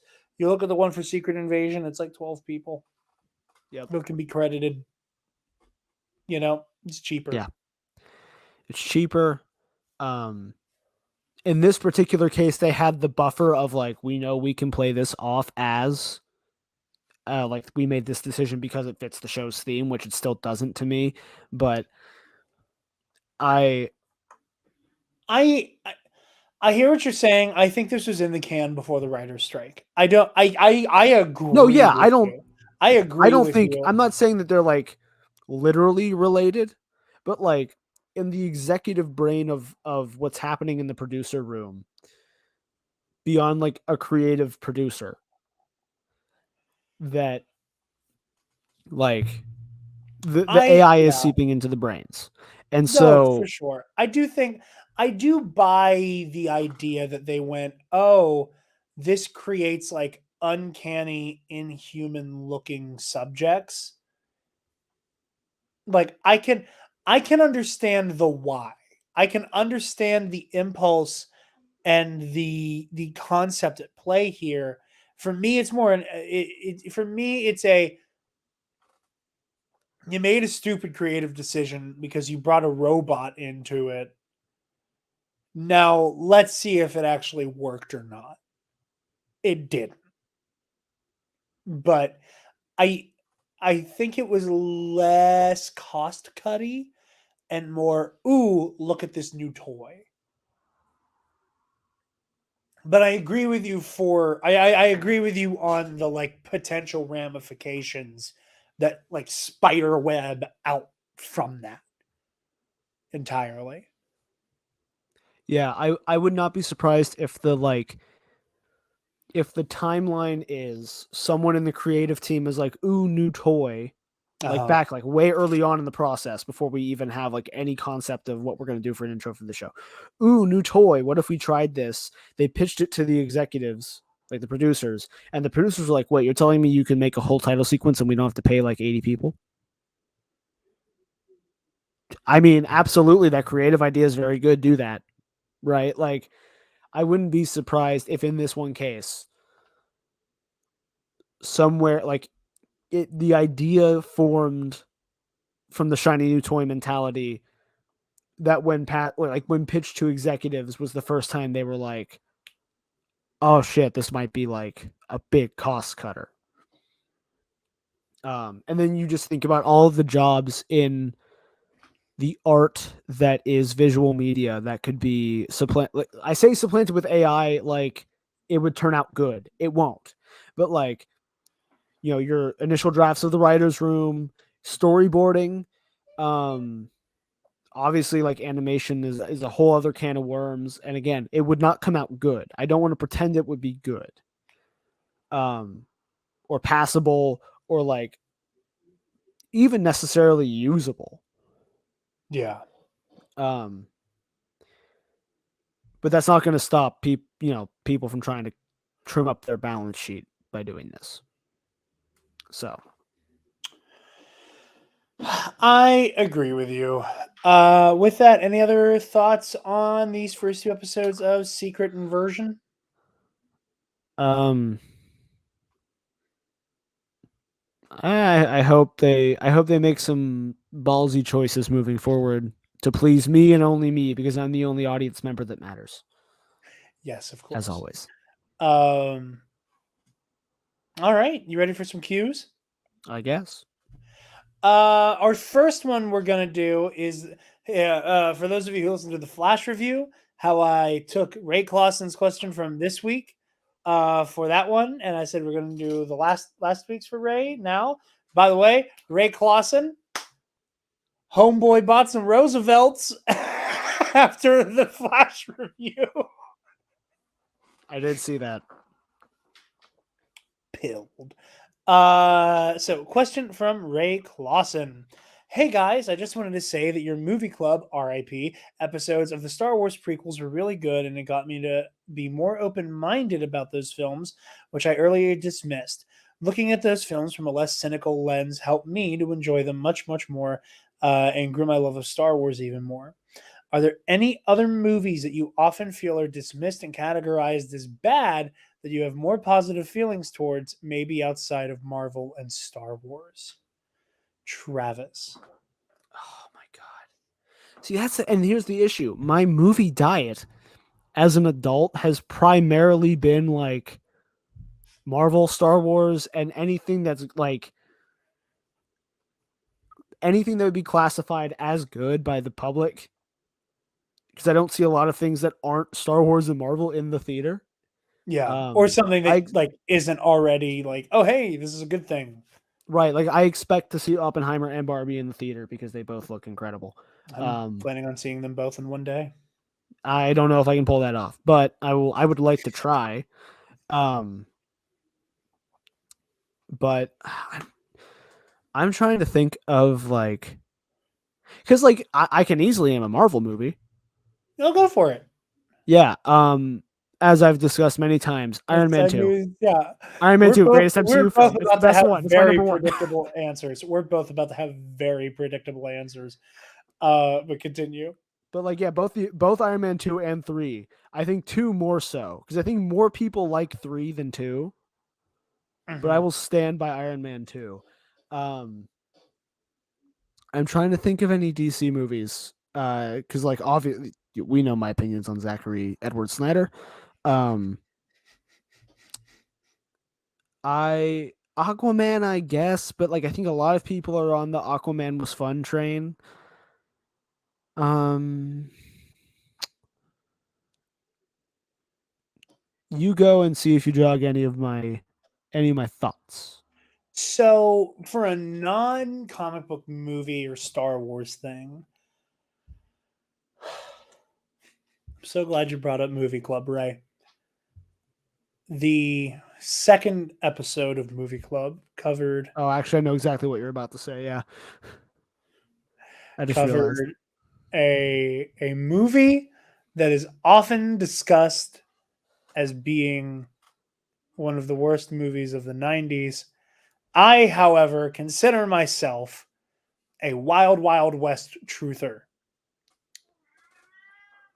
And Richard agrees. Wiki Wild Wild indeed. No, I love Wild Wild West. I think that I spent a lot of my life talking about that movie as it being my guilty pleasure. Travis will remember from our number one contender era that there was a season of the Schmodown where there were like 10 fucking questions about Wild Wild West, and they were all Yeah. within 3 months of each other. And it brought me immense joy. But no, I've always talked about it as being a guilty pleasure. And while the subjective nature of art, I've become somebody. I have started to buck against a lot of like conventional, uh, you know, terminology used when discussing film on the internet, and that's why we don't do letter grades with the movie reviews very I had an often idea for anymore. that actually after we stopped, but I will save that for our next movie review. Oh, okay. I'm so Yeah. looking forward to you just doing that without me knowing what you're going to do. Uh, so like, I kind of buck against the whole guilty pleasure thing. Like, is it a guilty pleasure or do I just like this movie that people say I'm stupid for liking? Uh, I think Wild Wild West is an incredibly charming, funny, just adventure romp. I think it plays through the genre in a way that is actually honestly ahead of its time. Um, I think Will Smith is incredibly fun and funny in it. It has a cartoonishly evil villain played by the Shakespeareanly trained Kenneth Branagh. That again, like, does the movie give you like a whole lot to chew on, like cerebrally? No.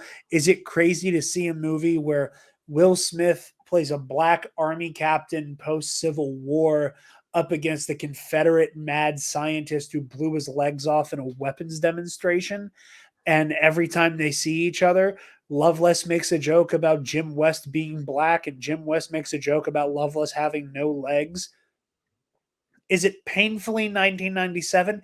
Maybe, but in a way that just like is fun, and in a way that not in a like you could never make this today, or like they just don't Mhm. make movies the same way kind of bullshit reason. Like this movie feels in a good way painfully like it came out at the end of the 90s. And I do sincerely recommend it to people. I had one of the most fun movie viewing experiences of my life this past April when I showed Wild Wild West to Scotty Jaro from the Bombad cast. Taylor and I had an extra day staying at his house when we were in Louisiana because she hurt her ankle and we couldn't really go back to New Orleans. And it just came up as a bit that I have this like weird hyperfixation on Wild Wild West. And I was like, fuck it, you want to watch it? And Scotty was like, fuck yeah, I want to watch Wild Wild West with you. Um, so we did, and like Scotty and I sat there. Taylor was there too, and like Taylor hated the movie. And I think it's very funny because the day I moved in here with her, we joked because I kept threatening to make her watch Wild Wild West because sidebar. And if anybody here listens to the episode I did on Octo Radio this week, here is context for that thing I said I was going to bore you with. Recently on Knowledge Fight, not recently, but several months ago, the podcast I listened to where they like monitor and debunk Alex Jones shit. It came up that the host of the show loves Will Smith's music, which a podcast about Alex Jones hosted by somebody who could name 5 Will Smith songs, and I'm not the host of it, is insane. If I had a nickel. I saw a TikTok, not to derail you, but I saw a TikTok recently that was like, eventually we're going to have someone have to explain that whole block of text as it is reduced to if I had a nickel. Because now when someone says that, it is they implied just say part, yeah. If I had a nickel, I'd have 2 nickels, which isn't a lot, but it's weird that it happened twice. Like, because it used to be like if I had a nickel, I'd be rich, or if I had a nickel, I'd have a nickel, like either one of the two. But Yeah. like that, it's the specific. anyway. It's weird that it happened. It's weird that there are 2 husky bearded white men who super love Will Smith's music that are also very familiar with alt-right weirdos. But anyway, it came up and it turned into a whole bit where like whenever people would do like their Patreon names on Knowledge Fight, they would submit Will Smith lyrics, and somebody submitted as basically saying all of, or at least as much of Wild Wild West that you would like to sing on air. And then Dan Friesen of Knowledge Fight just went all along with the Wild Wild West, Jim West, Desperado, Rough Rider, No, You Don't Want Nada, and did the whole fucking thing.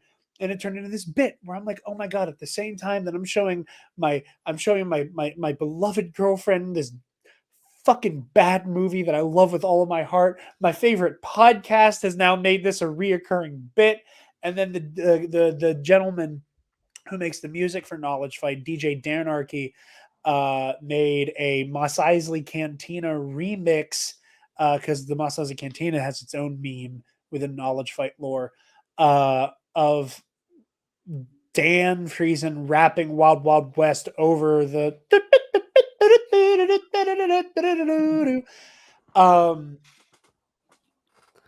and that specific thing is just my brain. Yeah. So I love Wild Wild West. I love you Wild Wild describing West. that, I don't think I get the same way about movies.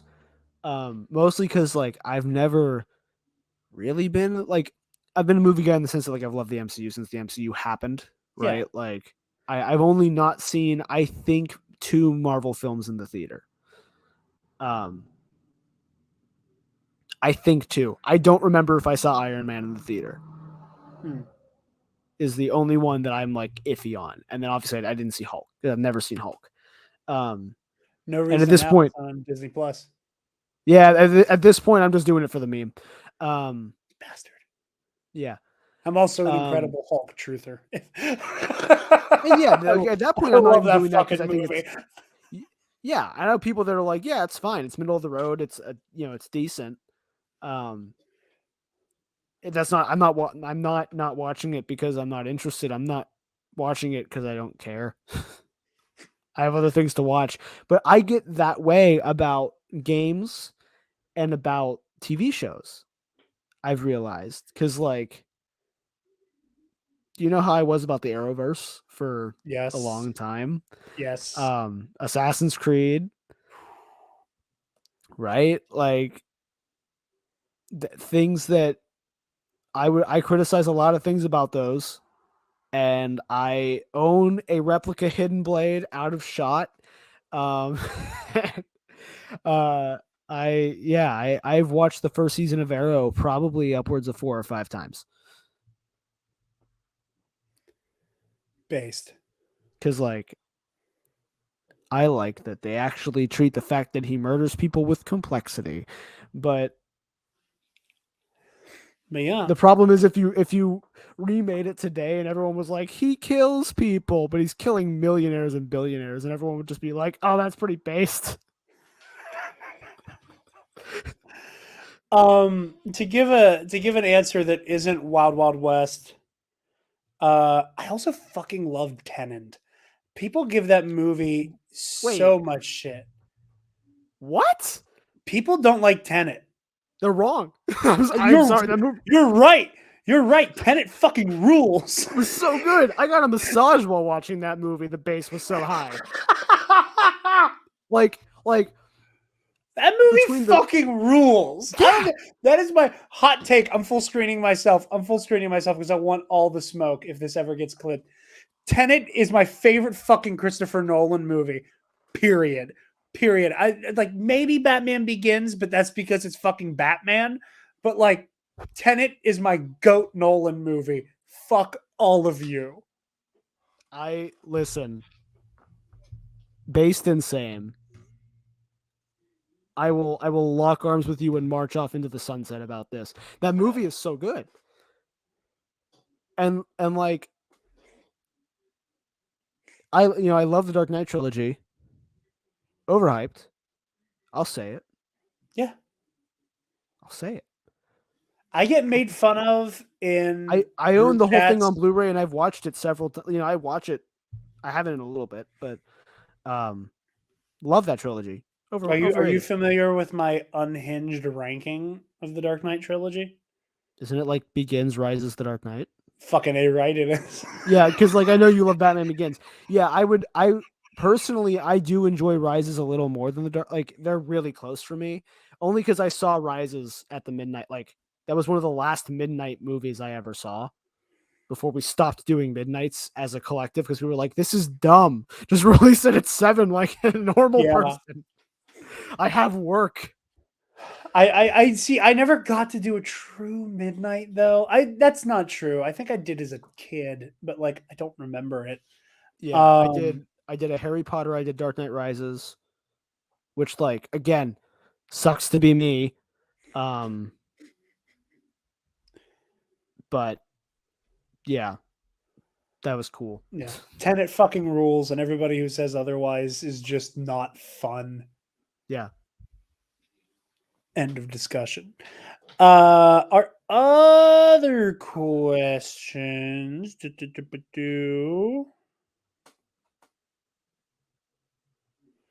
flipping through here and making sure I didn't like the reply on Patreon from Ray Clausen, so I almost asked the question about shitty people in Hollywood a second time. Let me pull up Twitter because that's where our other questions came from. One moment. Accidentally exited out of that tab. I can't So- believe people. I'm going to be stuck on that for like a couple days. So our next question, the one from Twitter, from Jake, who I literally, as we were recording, joined as a patron at the $1 tier. So thank you, Jake. Trying to prioritize those those Q&A posts. Does the, as far as we know, exclusion of Captain Marvel from Secret Invasion seem a little off to you, considering how connected Carol is to the Skrulls? My answer to this question is simply that I think it is a the devil you know situation, and that like I think the issue has more to do with Fury demanding a quid pro quo and then like never doing anything about it seemingly. That like if that like I don't think if I think that from what we know so far, the Skrulls beef is probably if Carol has turned up any leads on them finding a new planet, Fury has not brought that down to them. And that like Yeah. Fury is the front man for this whole operation who said, "Hey, be my personal spy race and I'll find you a planet." Whereas he just said, "Hey Carol, go find a planet." Yeah. I think in terms of the material we've gotten, Fury seems more tied to them than Carol does, even though like that's the plot of Captain Marvel is the Skrulls need a home. The result of Captain Marvel is Nick Fury is now intertwined with the Skrulls. Yeah. Not that they're Carol Danvers' responsibility. And so I think, and plus like I would wager if we weren't getting the Marvels like soon, that she would be in this. Like this would be a partially Captain Marvel show. Yeah. I agree with you and on that. and so like, and I think also they with the idea that this is going to be in some regard related to the actual comic, which even if it isn't, like they're using the name Secret Invasion. The point is that the Skrulls are on Earth. If you make Carol the center of it, it's not so much a spy thriller anymore, and that kind of compromises your like ability to storytell as well without it feeling too weird. Yeah. So I like the choice to not include Carol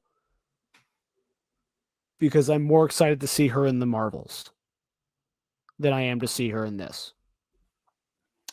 I concur. I'm very excited for the Marvels. I am very excited for that.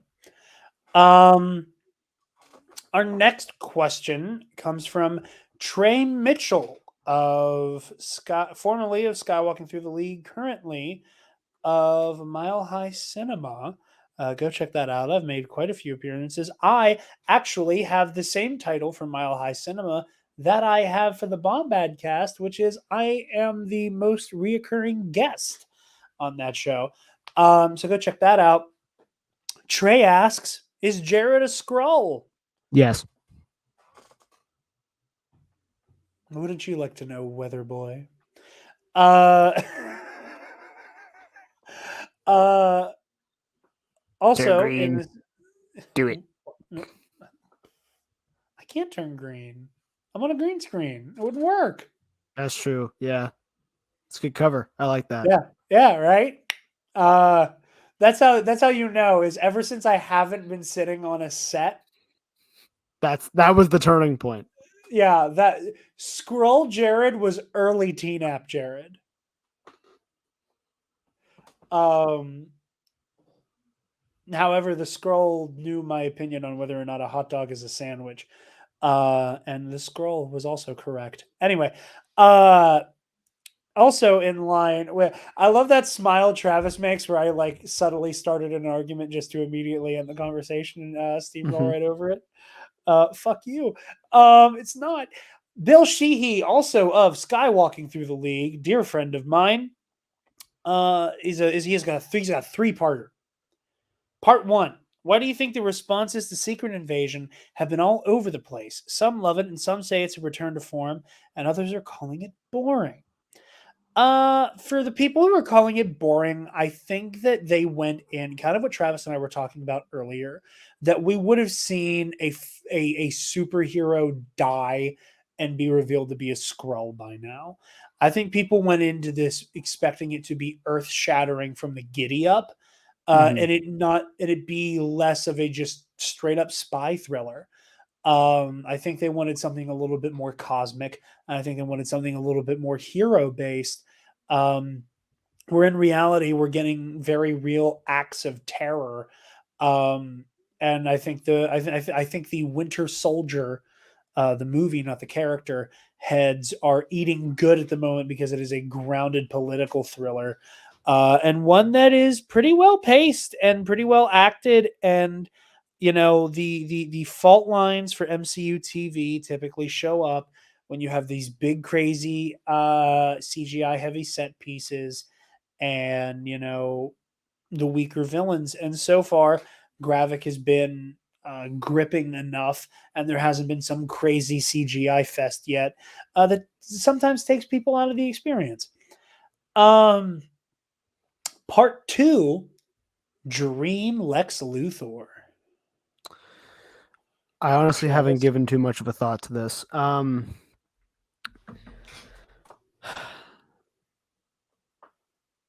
I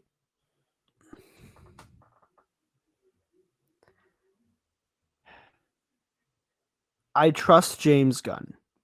Okay. And in the same way, because like, and I say that in the sense that I saw David floating around a lot before we got the confirmation. Like for months now, we've seen his name come up again and again, and his headshot circulating my TikTok again and again. And I was like, yeah, he looks the part, but I really don't care who they cast. Like I trust James to give me something I will enjoy. Um and as we've discussed, like I'm not a huge fan caster. Um I love both the picks for Clark and Lois. Well, I really love the Lois pick, and I am assuming I will like the Clark pick based on a little bit I've seen. Um, Throw me some names, and I'll see if I agree for you. Because So, usually when you come up with something, I like it. this is not one I've come up with. This is a Nando v Okay. Movies one. But these are one of those moments where like I heard somebody else come up with a fan cast that I immediately went, "Oh, holy fuck, you win." Uh Mm-hmm. Leslie Odom Jr. Oh, yeah, baby. That's right. the spice. That is That's real the spice. Woo. Nando v Movies. He did a video where he was talking about like casting like the main Superman bunch. And he was like, you take Aaron Burr and you take Odom's character in Abbott Elementary, and you squish them together, and you get Lex Luthor. Um, And I was like, "You're sort of fucking right. He's fucking right," and I can hear it. And I was thinking it just as Nando said it in his video, where he's like, "Just imagine the president.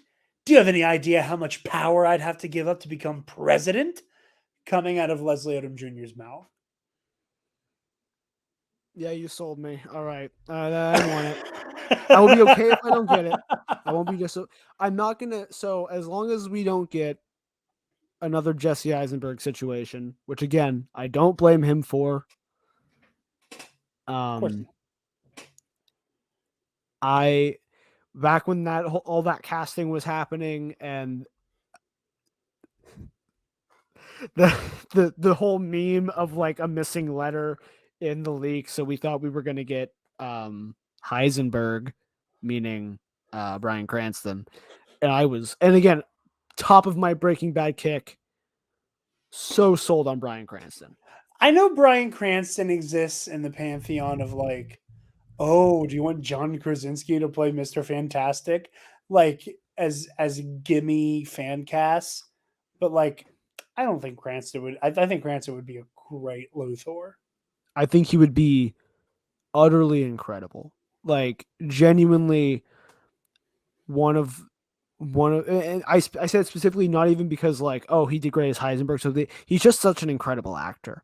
He's an incredible actor, and I think he's I think he's incredibly charming, and that's a big part of the Luthor thing. Is that Right. like everybody thinks of Luthor in his most sinister moments, but you need to remember that the public has to be completely pilled on him being a good dude. You know, that is one way that God help me for saying something nice about Batman v Superman. It was kind of ahead of the curve by making Lex Luthor Elon Musk. That is true. Yeah. I'll give you that. I think that I also think semi-related to Leslie Odom Jr., going with another person who was in Glass Onion, I would love to see Ed Norton play Lex Luthor. okay, I could see it. That's the me one, but the Nando one is just fucking. I'm way more sold on Leslie. But I could definitely see Edward Norton doing well. I think I like your take about being ahead of the curve, making him like a Musk. Yeah. Just like a weirdo. Just a weirdo. He Right. doesn't have this like, hey, yeah, I'm fucking Tony Stark. I'm fucking Bruce Wayne, baby. It's just like I think if God is all powerful, then he cannot be all good. And like Jesse Eisenluther, I could see buying Twitter. exactly. I could see Jesse Eisenluther, if you go through his replies, they're all just concerning. Yeah, I think I want to say that we are just now past the time where that would have been like prescient. Yeah, like it missed the window here, and if they try it again, they'll miss the window on this end. For me personally, I agree. But oh god, that'd be so good. That'd be right. All right, let me make sure I'm not missing any here before we wrap this up.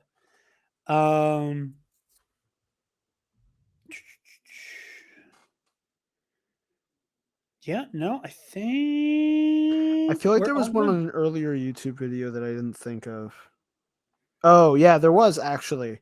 On the games news roundup YouTube video from director Jake 7639. Oh, good. Thank you. That is the Jake who became a patron. 2 Jake questions. Thank you for calling attention to that. If Insomniac were to make another Marvel game after Spidey and Wolverine, what would you want it to be? Do you have one? I saw the question earlier. I didn't give it much thought, and just now in thinking about it, you know what I want. I want a damn good Iron Man game. Oh, of course. I want like the definitive Iron Man experience. You know, there's Iron Man Roosevelt's, right?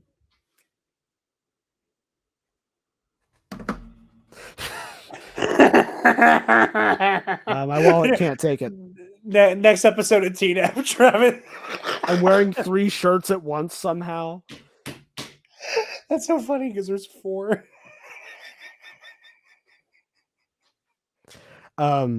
Yeah, I think for their skill set, a Cap game would be really good. I would want an Iron Man game. Okay. And what do you got? My dream, Fantastic Four. That makes sense. Yeah. I'd love a fucking Fantastic Four game. My second pick for an Insomniac joint, Daredevil. Ooh, yeah. That'd be good too. Yeah, You could I even like. dude, you could like make it a half and half, or like obviously you get the Daredevil stuff and then you get to play LA Noir on the side where you're being a lawyer. That is Ooh. exactly what I was gonna say. That is I exactly that. I my like original- that. But see, for Fantastic Four for me is like it's rooted in the fact that Insomniac stuck the landing for both Spider-Men in the way that they portray their powers. Mhm. And my impulse is to go, okay, if they're that good at bringing powers to life, I want to see how they do the 4. Because now I know that plenty of games have tried and failed. The Square Enix Avengers comes to mind. To do the whole, oh hey, here's like a shitload of characters. Take your pick. And I think for me, I would want an Insomniac Fantastic Four game to be like Marvel Ultimate Alliance with less characters to pick from. Namely, you can pick from 4. And that like you build out people's power set, and then like at any moment you can switch between the 4. And then Yeah. there will be segments that take you through exclusively Ben Grimm, exclusively Johnny, exclusively Sawyer, exclusively Reed. That would be my pitch. And that Yeah. like and then like Spider-Man, it pick up in the middle of their career so that like you can just have the game be okay, and now we're gonna go fuck up a Galactus. Yeah. I trust them more than I trust the Square Enix team that made Avengers, obviously. Like I would trust them to make a game that works with that way. My instinct, and the reason I pivoted to Captain America is because my instinct goes to like what fits well with that combat system. Because like Wolverine's going to be amazing with it. We know that. Yeah. Iron Man would be tough. Iron Man, you're making a shooter. Like not to oversimplify it, but that's the thing is like once you do Iron Man, you're making a shooter.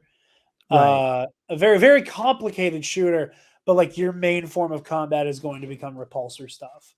And I think making an Iron Man game, frankly, you would run into the same problem you run into with the whole Superman thing. I don't think that fuck you. I don't think the Superman problem is a matter of him being too powerful. I think it's traversal. I think it is like how do you put Superman in a tunnel and it not feel silly? Which I guess is like related to his power set, but it's not a matter of, oh, he's just so powerful. It's the same way where like you get that game of like ludonarrative dissonance with Jedi Survivor, where it's like, what are you telling me? What do you mean this door is locked? I have a fucking lightsaber. Yeah. I simply Qui-Gon the door. That like putting you in a situation where, okay, Tony's in a tunnel now and it's a fucking shooting gallery.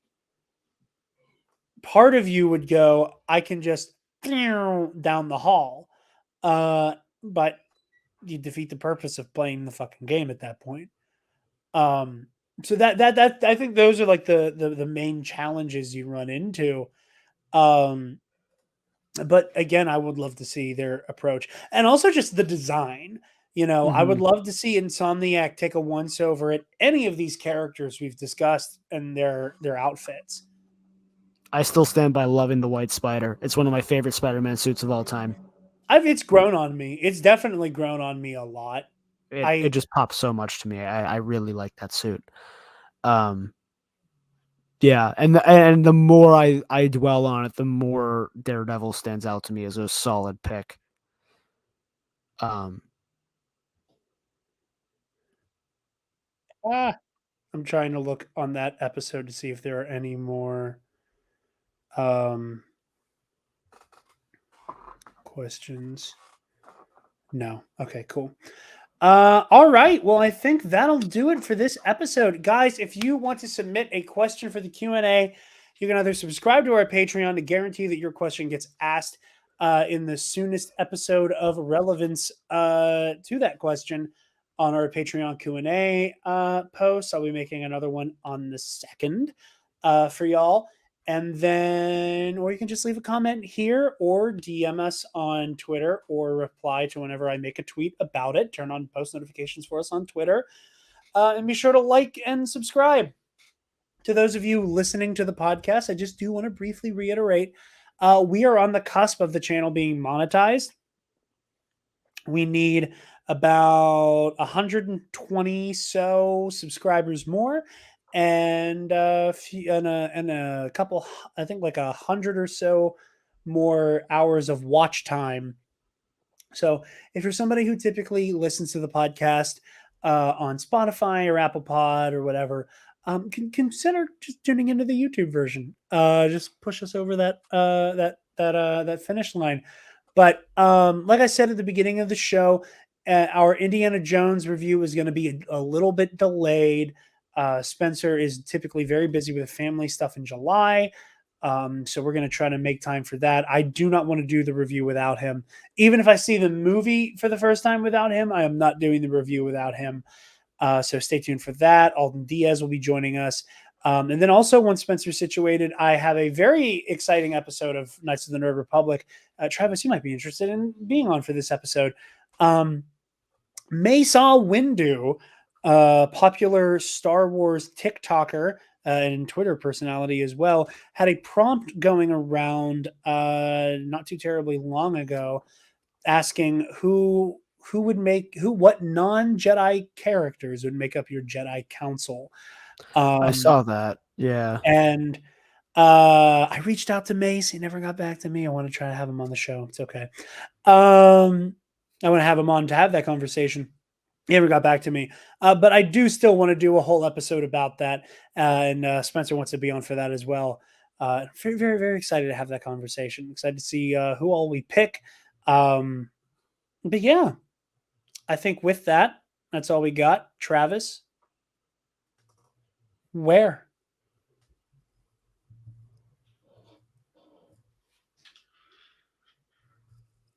In the void. You can find me apologizing with my ukulele on Twitter at Travis Political. I don't know if you heard what I just said. I did. You're so lucky I don't own a ukulele. You are so lucky. I'm not lucky. I'm disappointed. Jared. Yes. Where can people see you play a ukulele? You guys can see me playing ukulele at Twitter and Instagram at DarkJedi2552. And you can find the Nerd Academy podcast on Facebook, Twitter, Instagram, YouTube, and on our website, www.thenerdacademypodcast.com, where if you're feeling generous, you can donate to our Patreon.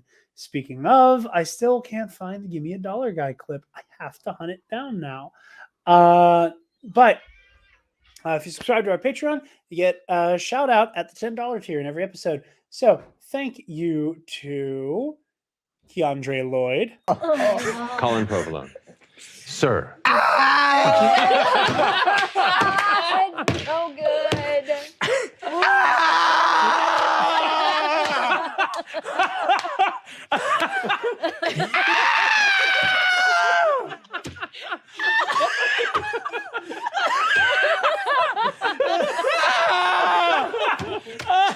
yourself, Colin. Steal yourself. This is me stealing myself. And to Paco and his co-owner of that Patreon account, Alex Emmerich Jones. All right, ladies and gentlemen.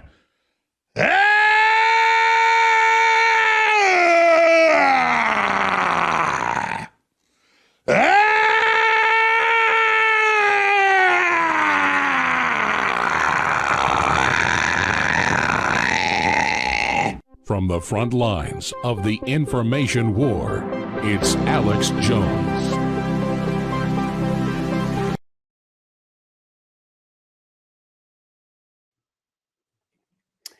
And a quick reminder to our patrons to consider donating to Equality Texas to help take care and protect queer kids down in the Lone Star State. I did all the program notes, like I said, for Patreon. Heroic History will hopefully be back next week. Versus will be a little bit late again because Spencer is just coming back into town here soon. Pardon me. Also, pardon the fact that I've been coughing and everything. I've been going over a very bad allergy thing. But with that, oh my God, my YouTube just opened. I had YouTube open. I just got jump scared by Philip DeFranco's buzz cut. Yeah. That I don't know happened why I did today, it. right? Yeah, because his yesterday's video, he wasn't like that. I haven't been watching him a lot, but like he covered the Colleen thing, so I watched that bit of the show. So I've decided that I want to like get back to watching it. Yeah, So it's not a bad look. It's different. weird. It's Yeah. I jump scare. Anyway, thank you all so very much for watching and listening. We will see you next time. Class dismissed. Stop. Move away from the cookie.